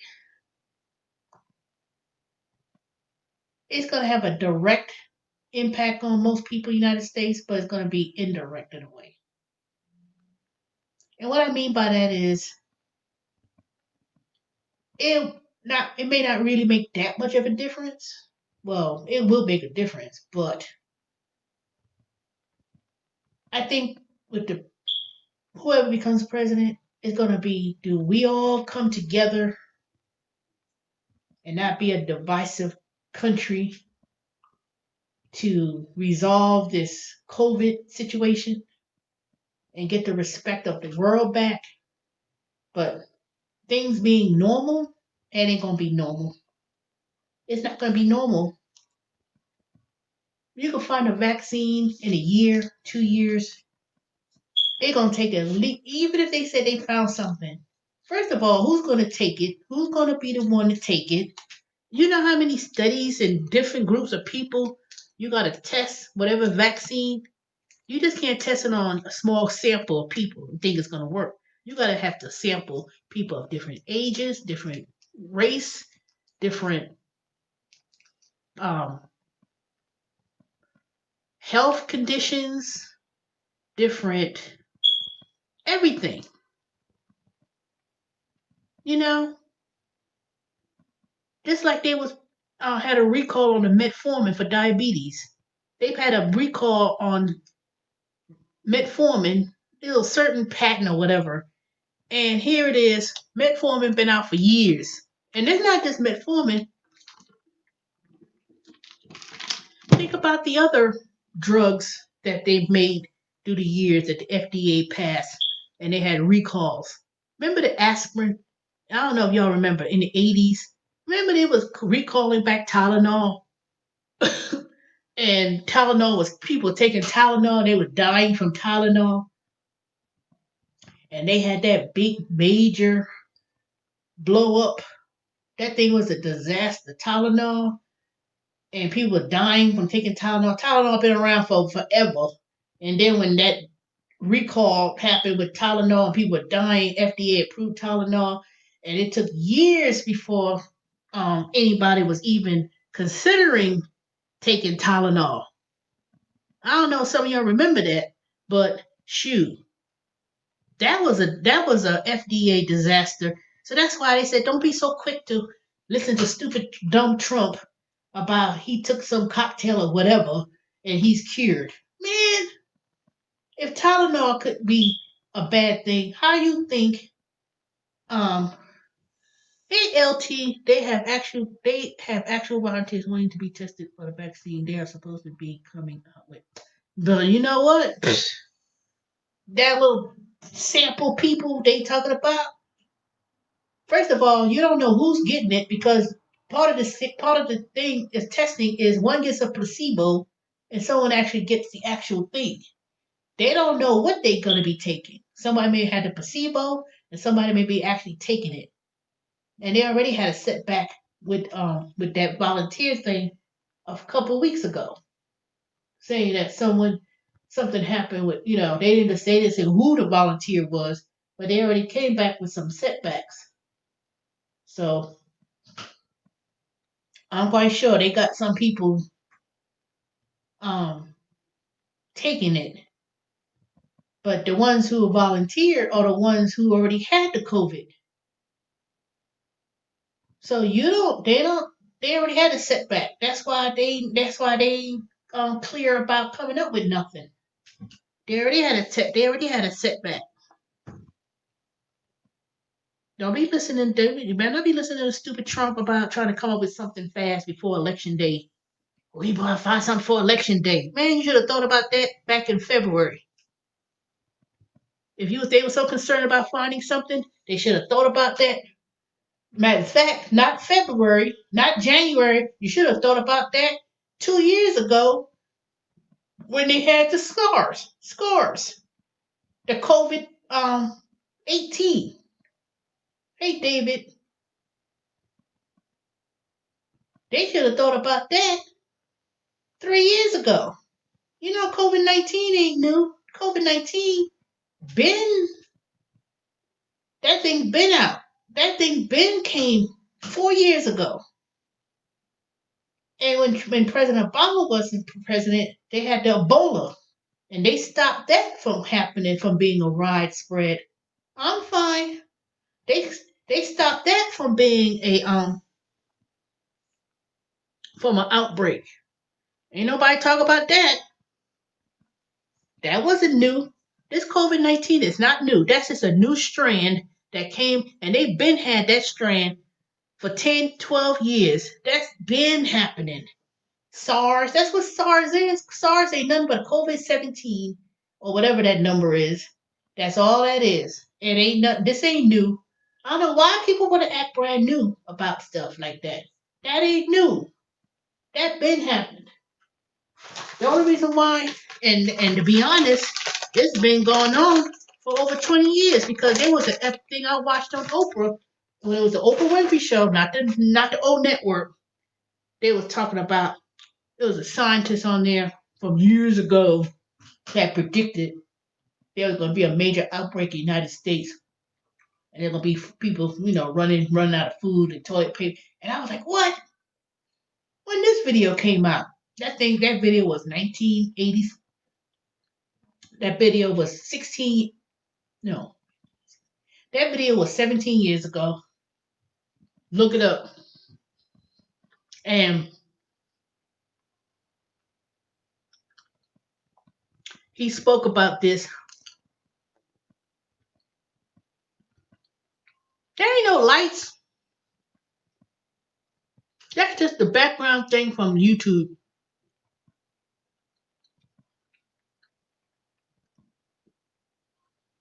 That is not no new lights. That's something with the dang YouTube thing. With the screen. That's just regular old light. You ain't seen nothing about my head, David. Look. I chopped it off.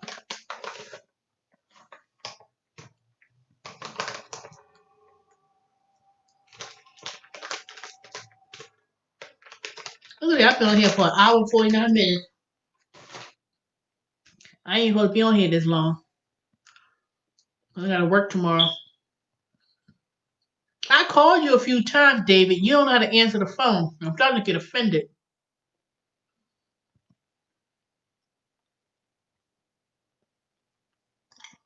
Thank you.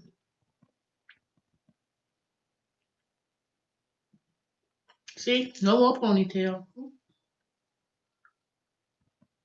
I got it done today.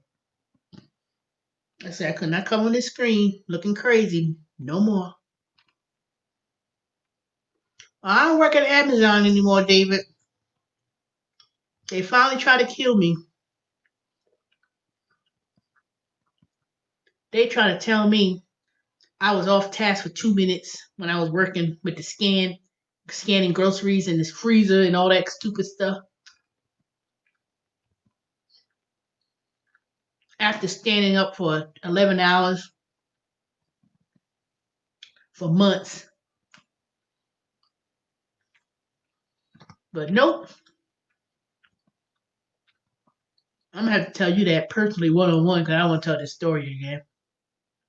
I already told it earlier. This happened Monday. They called me at work. I'm at Wayfair at home working. And I'm like, why my phone keep ringing? And then this fool come on there. They didn't say who the hell he was.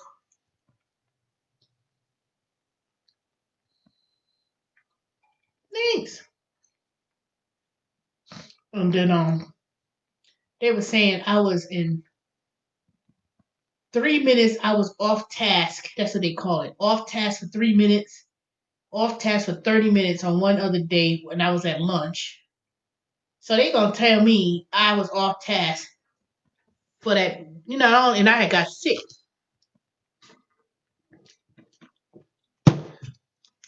I had worked Wednesday. I left early at 3:15 in the morning. Went, used my PTO time. I didn't come to work for 2 days after that.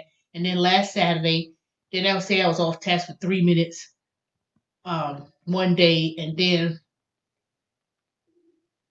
basically they were trying to say I was off task 20 minutes, over 20 minutes during the week, because you're only allowed to be off task.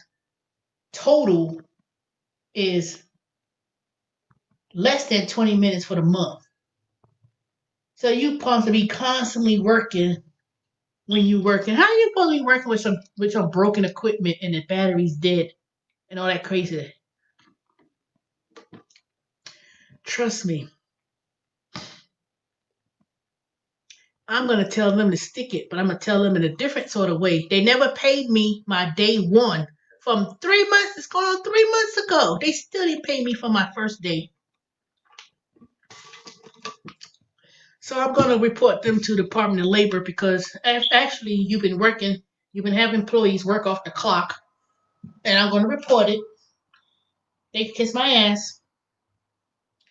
You didn't pay me. I've been doing ticket after ticket after ticket about this. I said, well, I didn't get paid for 11 hours from day one. How many times you going to keep telling people about your pay? How many times you going to tell people, okay, what you want me to do? I ain't got no scanner, you know. Then you're gonna say I was working off the clock. What? 3 minutes off the clock. 2 minutes. I'm on break. They ain't took no break. They ain't take no lunch. That's all right. That is all right. I got them. Amazon been having these problems for years anyway. Um, their working conditions, and then they even said it on their own admission. They said when you working and even though you scanning and stuff, they said they're not using that to measure employees when they working. That's what they said. They said this on YouTube when they was investigating that. They said no, we don't use those stats for about employees working conditions. No, we don't do that. So you think I'm there from 6 p.m. to 5:30 in the morning, and you gonna tell me I'm fired because of that? Man, he said the wrong thing, and then he trying to hurry up and get me off the phone. No, you called me. You could have told me this when I came to work. I was supposed to, I don't know, Morgan and Morgan. I don't know who's gonna take up the case, but I'm gonna find somebody.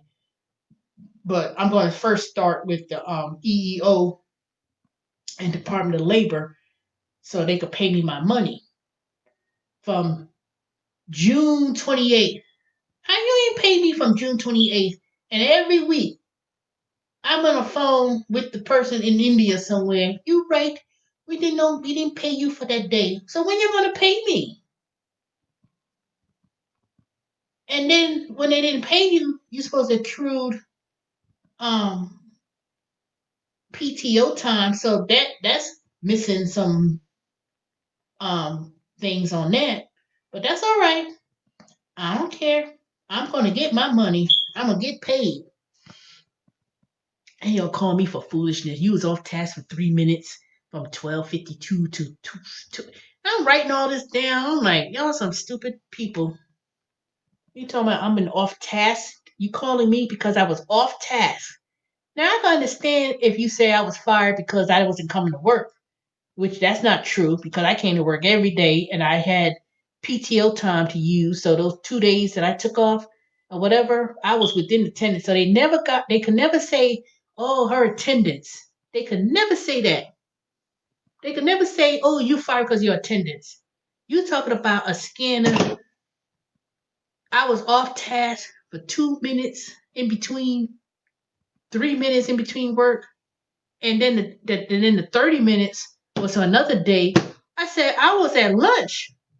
You don't get paid for lunch, so what are you talking about? So they was firing people left and right at Amazon, and then they turned around and had to rehire these people back. You ain't gotta hire me back, but I know one thing. I got a legitimate complaint. See all those previous stupid ass places I used to work at with Domino's and all that going back and forth with those crazy folks. But when it comes to money, one thing they don't play is working off the clock and people not getting paid. That's against the law, period. That's how Walmart got in trouble years ago. Back in the 80s and 90s, they had employees working, and if you couldn't leave until you finished, until a manager came to check your area, but people were off the clock and then they were still working and they weren't getting paid. I have an interview on Monday. Doing what?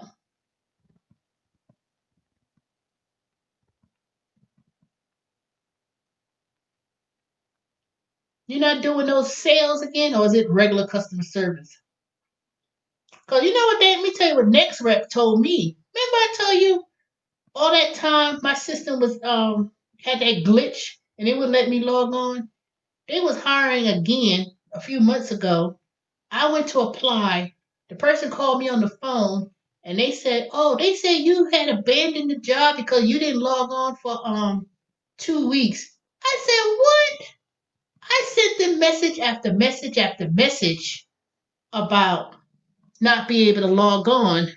And I sent an email to Veronica, never responded. So they told me I couldn't come back until next year, January, when they start the thing again from January to June for that 6 months. So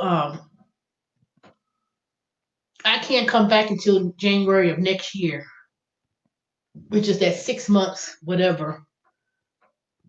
So how you gonna sit there and tell me I abandoned it because I didn't log on for 2 weeks? Boy, I swear I was like, you know what? Let me get off this phone with you because you about to she about to get cursed out too. But I said, you know what? I ain't even know. I ain't study these dumb people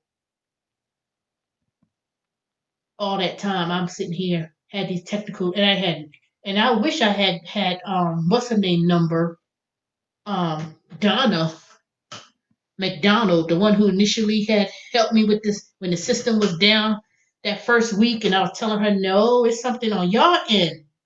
I wish I had her number directly because that stupid ass Veronica never responded back, and they're gonna tell me you didn't log on for 2 weeks. Really lying. They talk about you can't come back until January.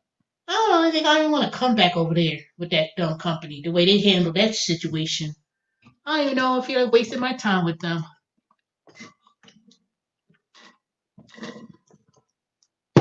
I ain't gonna log on for 2 weeks, and then ew.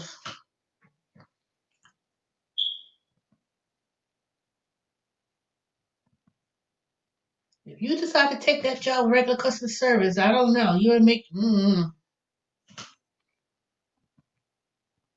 ain't want to ask them what it's about and what the pay will be because ain't no telling. Ain't no telling with them.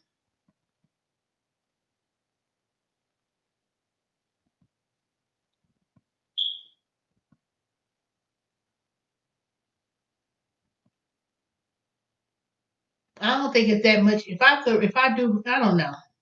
You may have to ask them what customer service they talking about taking calls for.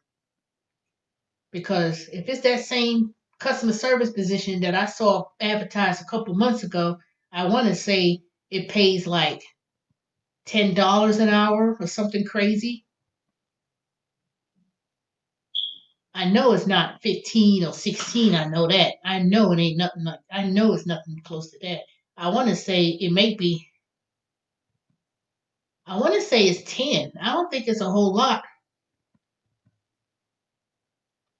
It might be 12. The most it might. The most it may be. Because I think I do remember hearing about this position, customer service, a few years ago. Because this ain't the first time I applied with NextRep. I applied for NextRep a few years ago, and they were telling it wasn't no sales position or whatnot or nothing like that. It was customer service, and I don't know if it was Grubhub. I don't even think it was Grubhub. I think it was something like I want to say it was $10, $11. It was either $10, $11, and it was still based on receiving calls, and I don't know. You might have to tell me what that entailed, but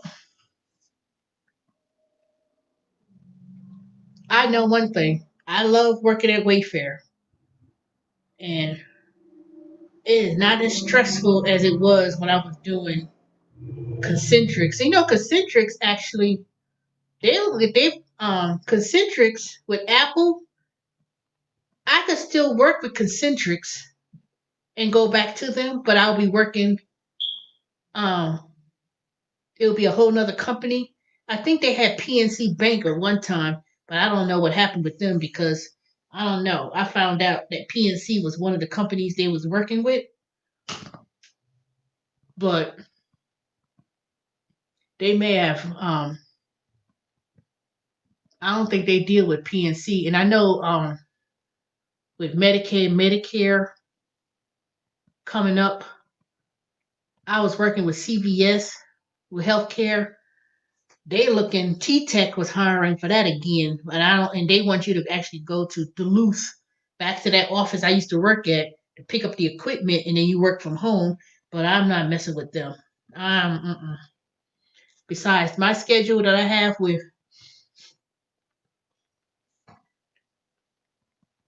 my schedule now that I have with Wayfair, I really can't do another job unless it's something overnight, and I'm not doing that again. If I do overnight, oh, I love Wayfair. They're a really good company. If you're looking for a job, David, let me know. I'll send you the link. I've been sending the link. If you go on the previous email messages, I already sent. I already put out a link, but you gotta text me if you're interested.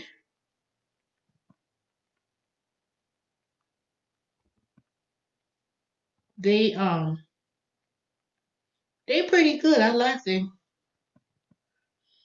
I'm just trying to get the quarterly bonus. So right now I'm working towards perfect attendance, and I want to get the other incentives they offer. But all right, I'm gonna send you the link.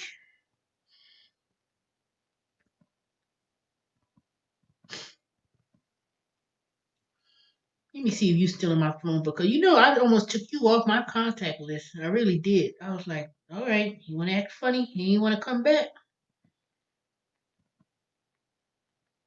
I'm going to send you the link right now.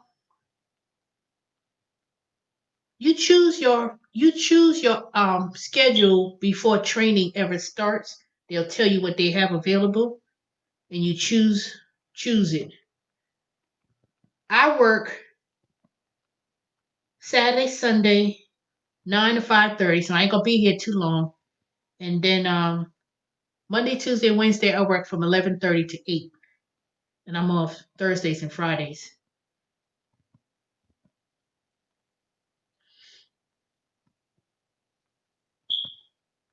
Hold on, let me find that link.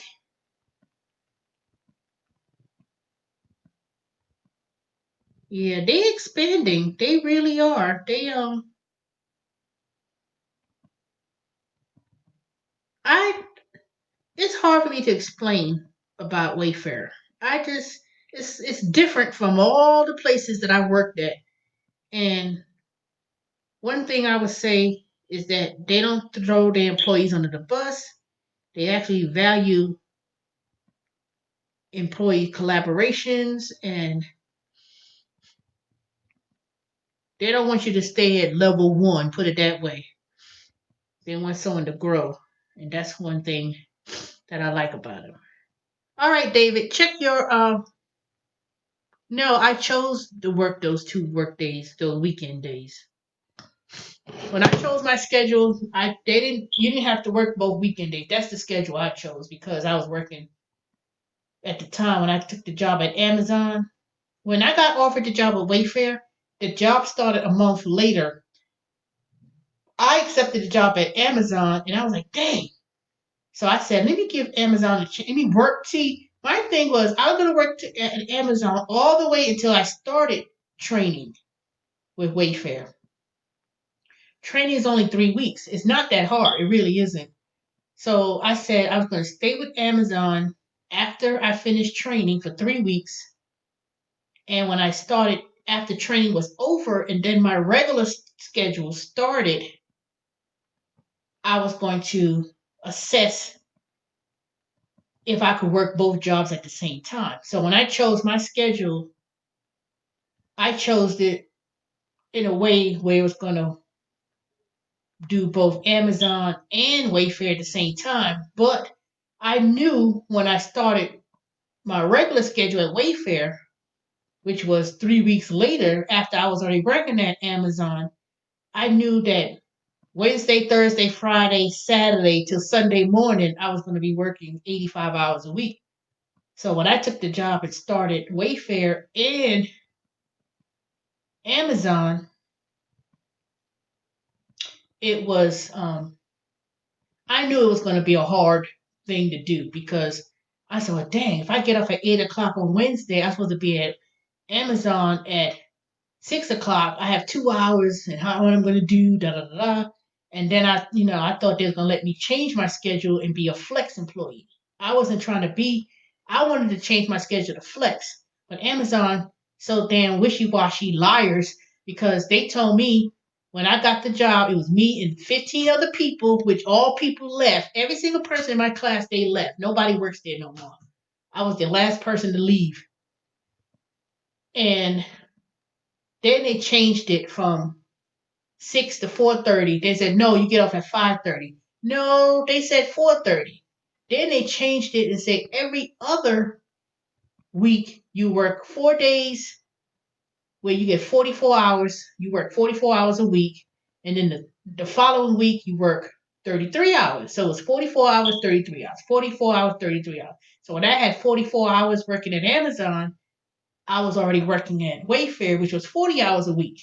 So I was working 84 hours, 85 hours basically every week.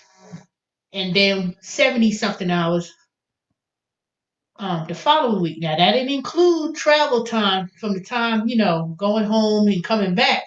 And that didn't include me doing my other gig jobs. So when I included the 8 hours that I was doing survey and some of those other little things I was doing in between, I was really working like 90 hours a week, which was plain plumb crazy.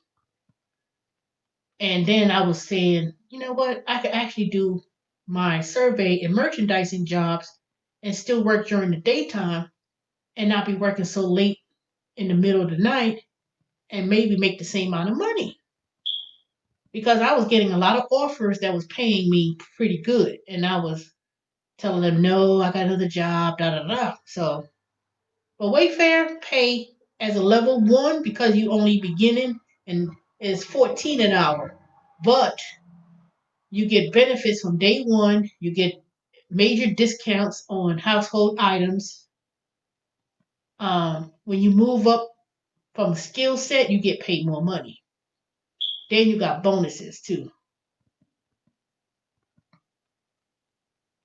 Well, David, it didn't work out. It killed me I took the COVID. Oh, I didn't tell y'all that. I took that COVID test today when I voted early today. I'll get that back in a couple of days, so I hope it doesn't come back negative. I hope it don't come back bad. That dang thing hurt. That swab put all up in your nose. I was like, oh my God. I thought they were gonna break my damn nose the way they was doing it. That was the most uncomfortable feeling. Yeah, so last week I took off because I got sick. I don't know what was wrong, but I said, you know one thing, I better not get it. I better not get it. That's all I know. Every week I was coming to work, I got the text message alert that somebody got the COVID. And I'm the main person standing up there checking people temperatures and making sure they put on a mask and have those stupid fools act like they didn't want to put the mask on and all that stuff. You know, people walking around there. Every week somebody had a COVID.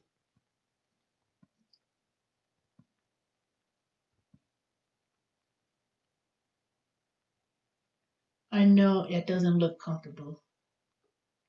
Well, I don't know, but you didn't have to get out the car either. You just drive up there and they take your name and information down, and then you drive up, and then they put the little kit on your car, and then you actually stay in the car, and then then you go to the next little booth thing, and then they tell you to put your head back, and you hold your head like this, and then they put that little swab all up on your nose. I was like, God damn!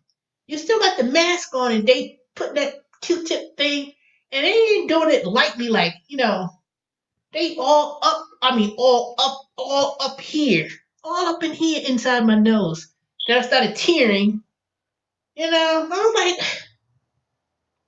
it's okay. You get your results back. 24 hours. They give you this piece of paper. You look it up, and they sort of text you or email you when they finish doing the results. So I'll find out. I know one thing. It better not come back positive. That's all I know. But yeah, I was like, God, dog, all that just to take a test, all up in your nose. Like it looked like they just literally like stabbing you in the nose. That's how it feels. I'd rather have done it myself. Give me the damn Q-tip and let me do it. Cause that lady, that girl was too rough putting that thing on my nose like that.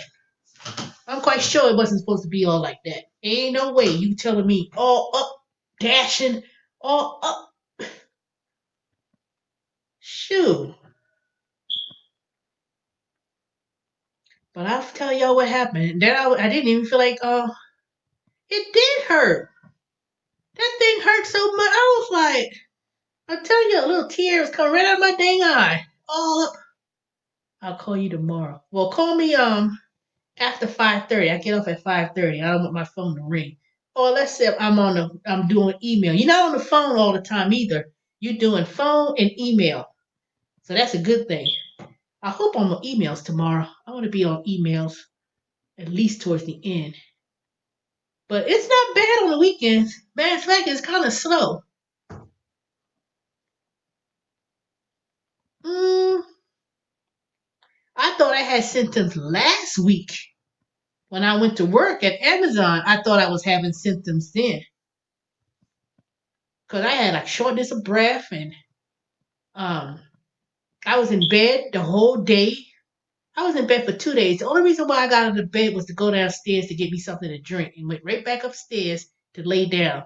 I was laying down all the way until Saturday when I had to get up to go to work at Wayfair, and I almost called out sick. I almost said, "No, I don't feel well. Let me call out." But I said, "No, let me hang in there." And I hung in there, and I was still feeling ill all sad last week Saturday when I was working on the phone. And I said, "No, let me not mess up my perfect attendance, because I'm trying to get that $250 a month extra for perfect attendance." I said, "Shoot, I could do that." So that's why I was saying, don't let that $14 fool you, because there's a whole bunch of other um, things they do. So, but so far, so good. Well, I've been on here for 2 hours. I ain't trying to be here all day. What's it? I got 2 more minutes, y'all. After that, I'm going off the phone. I've been on 2 hours. I've been here way beyond my time. I need to tie up my hair. Make sure I might keep my little do. I kept this low maintenance too. So when it's time for me to shampoo it, it could also be curly too, because that's how it's supposed to have looked. But I'm glad she did flat iron it out and curled it, but now I ain't got no curl left. But yeah, I love it. I love it. And it's just different. I don't know. I can't explain it. It's something different about it, how they treat people. And look at this. Wait, it's different how they treat people and employees and stuff like that. And they always have these engagements, these employee engagements. Even though most people work from home, they'll send you stuff in the mail. Little gift stuff and things like that. Yeah, I'm glad I feel better too. I guess it was meant for me to rest because my feet was starting to hurt me. My feet was swollen up, looking like elephant trunks. I don't know if my blood pressure was high or whatever it was, but I told them, I said, no, I can't do this. I said, well, thank you. I don't know what was going on. I don't know what was going on. But I know one thing: I better not get it. I better not get no COVID. Better, because I was not around people. Yeah, I don't have nobody in my house. Well, I don't go out to the stores like that. And if I am at the store, trust me, I'm way far away from people. So the only place I would have got it, if I did get it, is at work. And I ain't saying shit to them. I ain't telling them nothing. I ain't gonna call them. I'm a former employee. I ain't saying shit. So they probably gave it. If I get it, if I even if I think about that, I walked up in there last week. Just walked up in there. Nobody was in the front taking nobody's temperature, handing out no masks, nothing. They had people walking up in there like ain't no tomorrow. And I know some people. They look like they were sick. They don't care. They do not care. But I guess next week, sometime next week, I don't know what day it is. I'm gonna get my flu shot. But I ain't gonna do it in no parking lot. I'm gonna go to CVS somewhere like that. All right, hold on, I'll be back.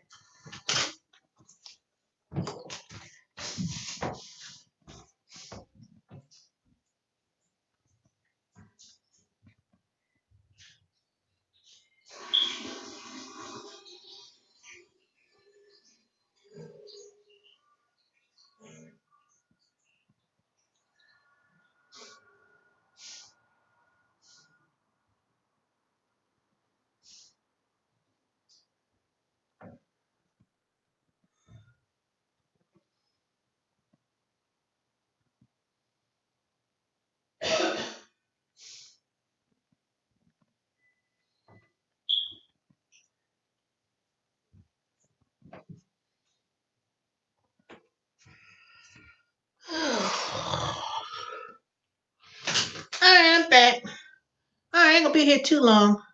Yep, David, but you get the perks, like you get discount on furniture for your household stuff. Like I'll give you an example. It was like a bed. Let's say it was like $100 and something dollars. You paid you paid a wholesale price plus 7.5%. So it's like you could buy something that's,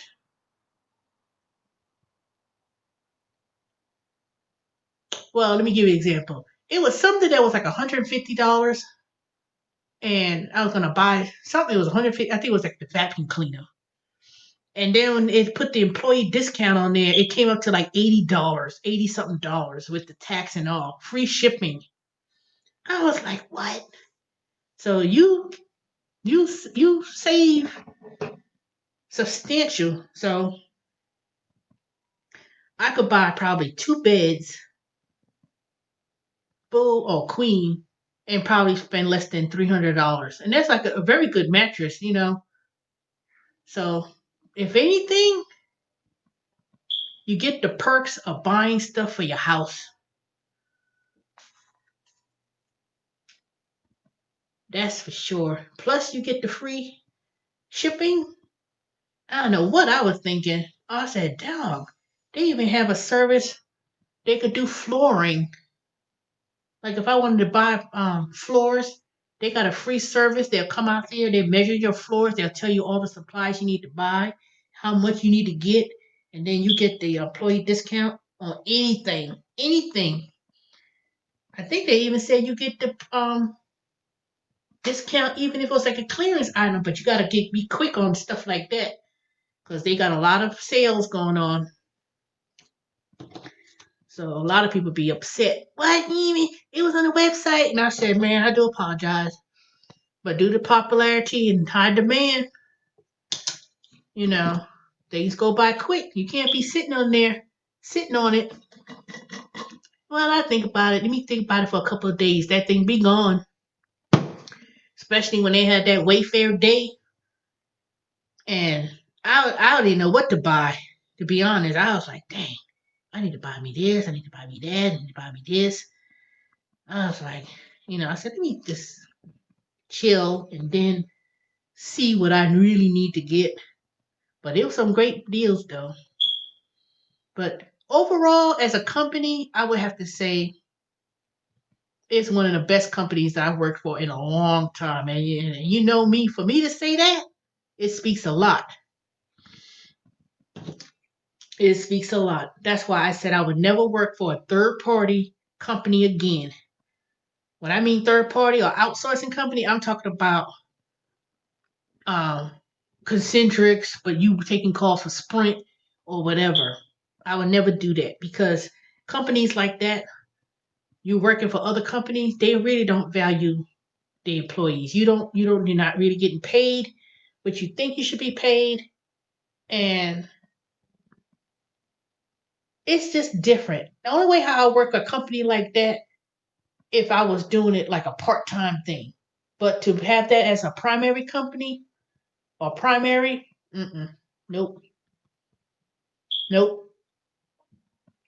That's why I would never. I'll have to work for another company directly. I'll have to be hired directly, not through a third party, because they're focusing more on the client, the company. They don't, but they're not valuing the employee, you know, and they're never going to give you no more money than what you need to get paid. They're not. But David, you call me tomorrow. You can tell me what they talking about and what's going on, what happened with NextRep. But NextRep, I don't know what the hell what they did. Talking about you abandon your job. I abandoned something. I've been, and I've been communicating them for 2 weeks. 2 weeks I communicated with them about I wasn't able to log on. You telling me I didn't log on for 2 months. I didn't log on for 2 weeks, and they ended my contract, and they said I could come back in January. Just simply say that you just why do you have to lie? Why don't you just simply say that you didn't need that many people because the call volume has suddenly went from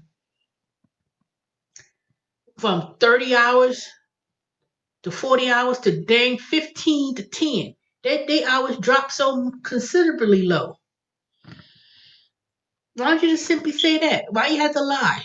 Just say that the contract ended 6 months and then we'll start again January of next year again, and that's it. Don't be lying something about um I didn't log on if I couldn't log on to the system.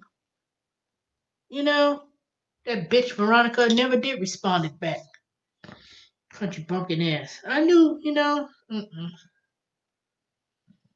But anyway, let me go. I'll talk to y'all tomorrow night. All right. I don't know where the rest of y'all at, the regulars, Monica and Erica And whom else I'm missing that's always on here. But anyways, LT Harden, David,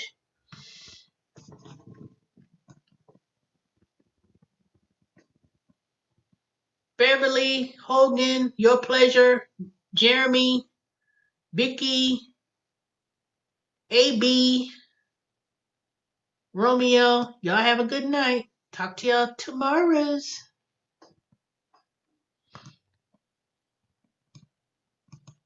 And don't forget to vote early, if possible. But don't forget to vote.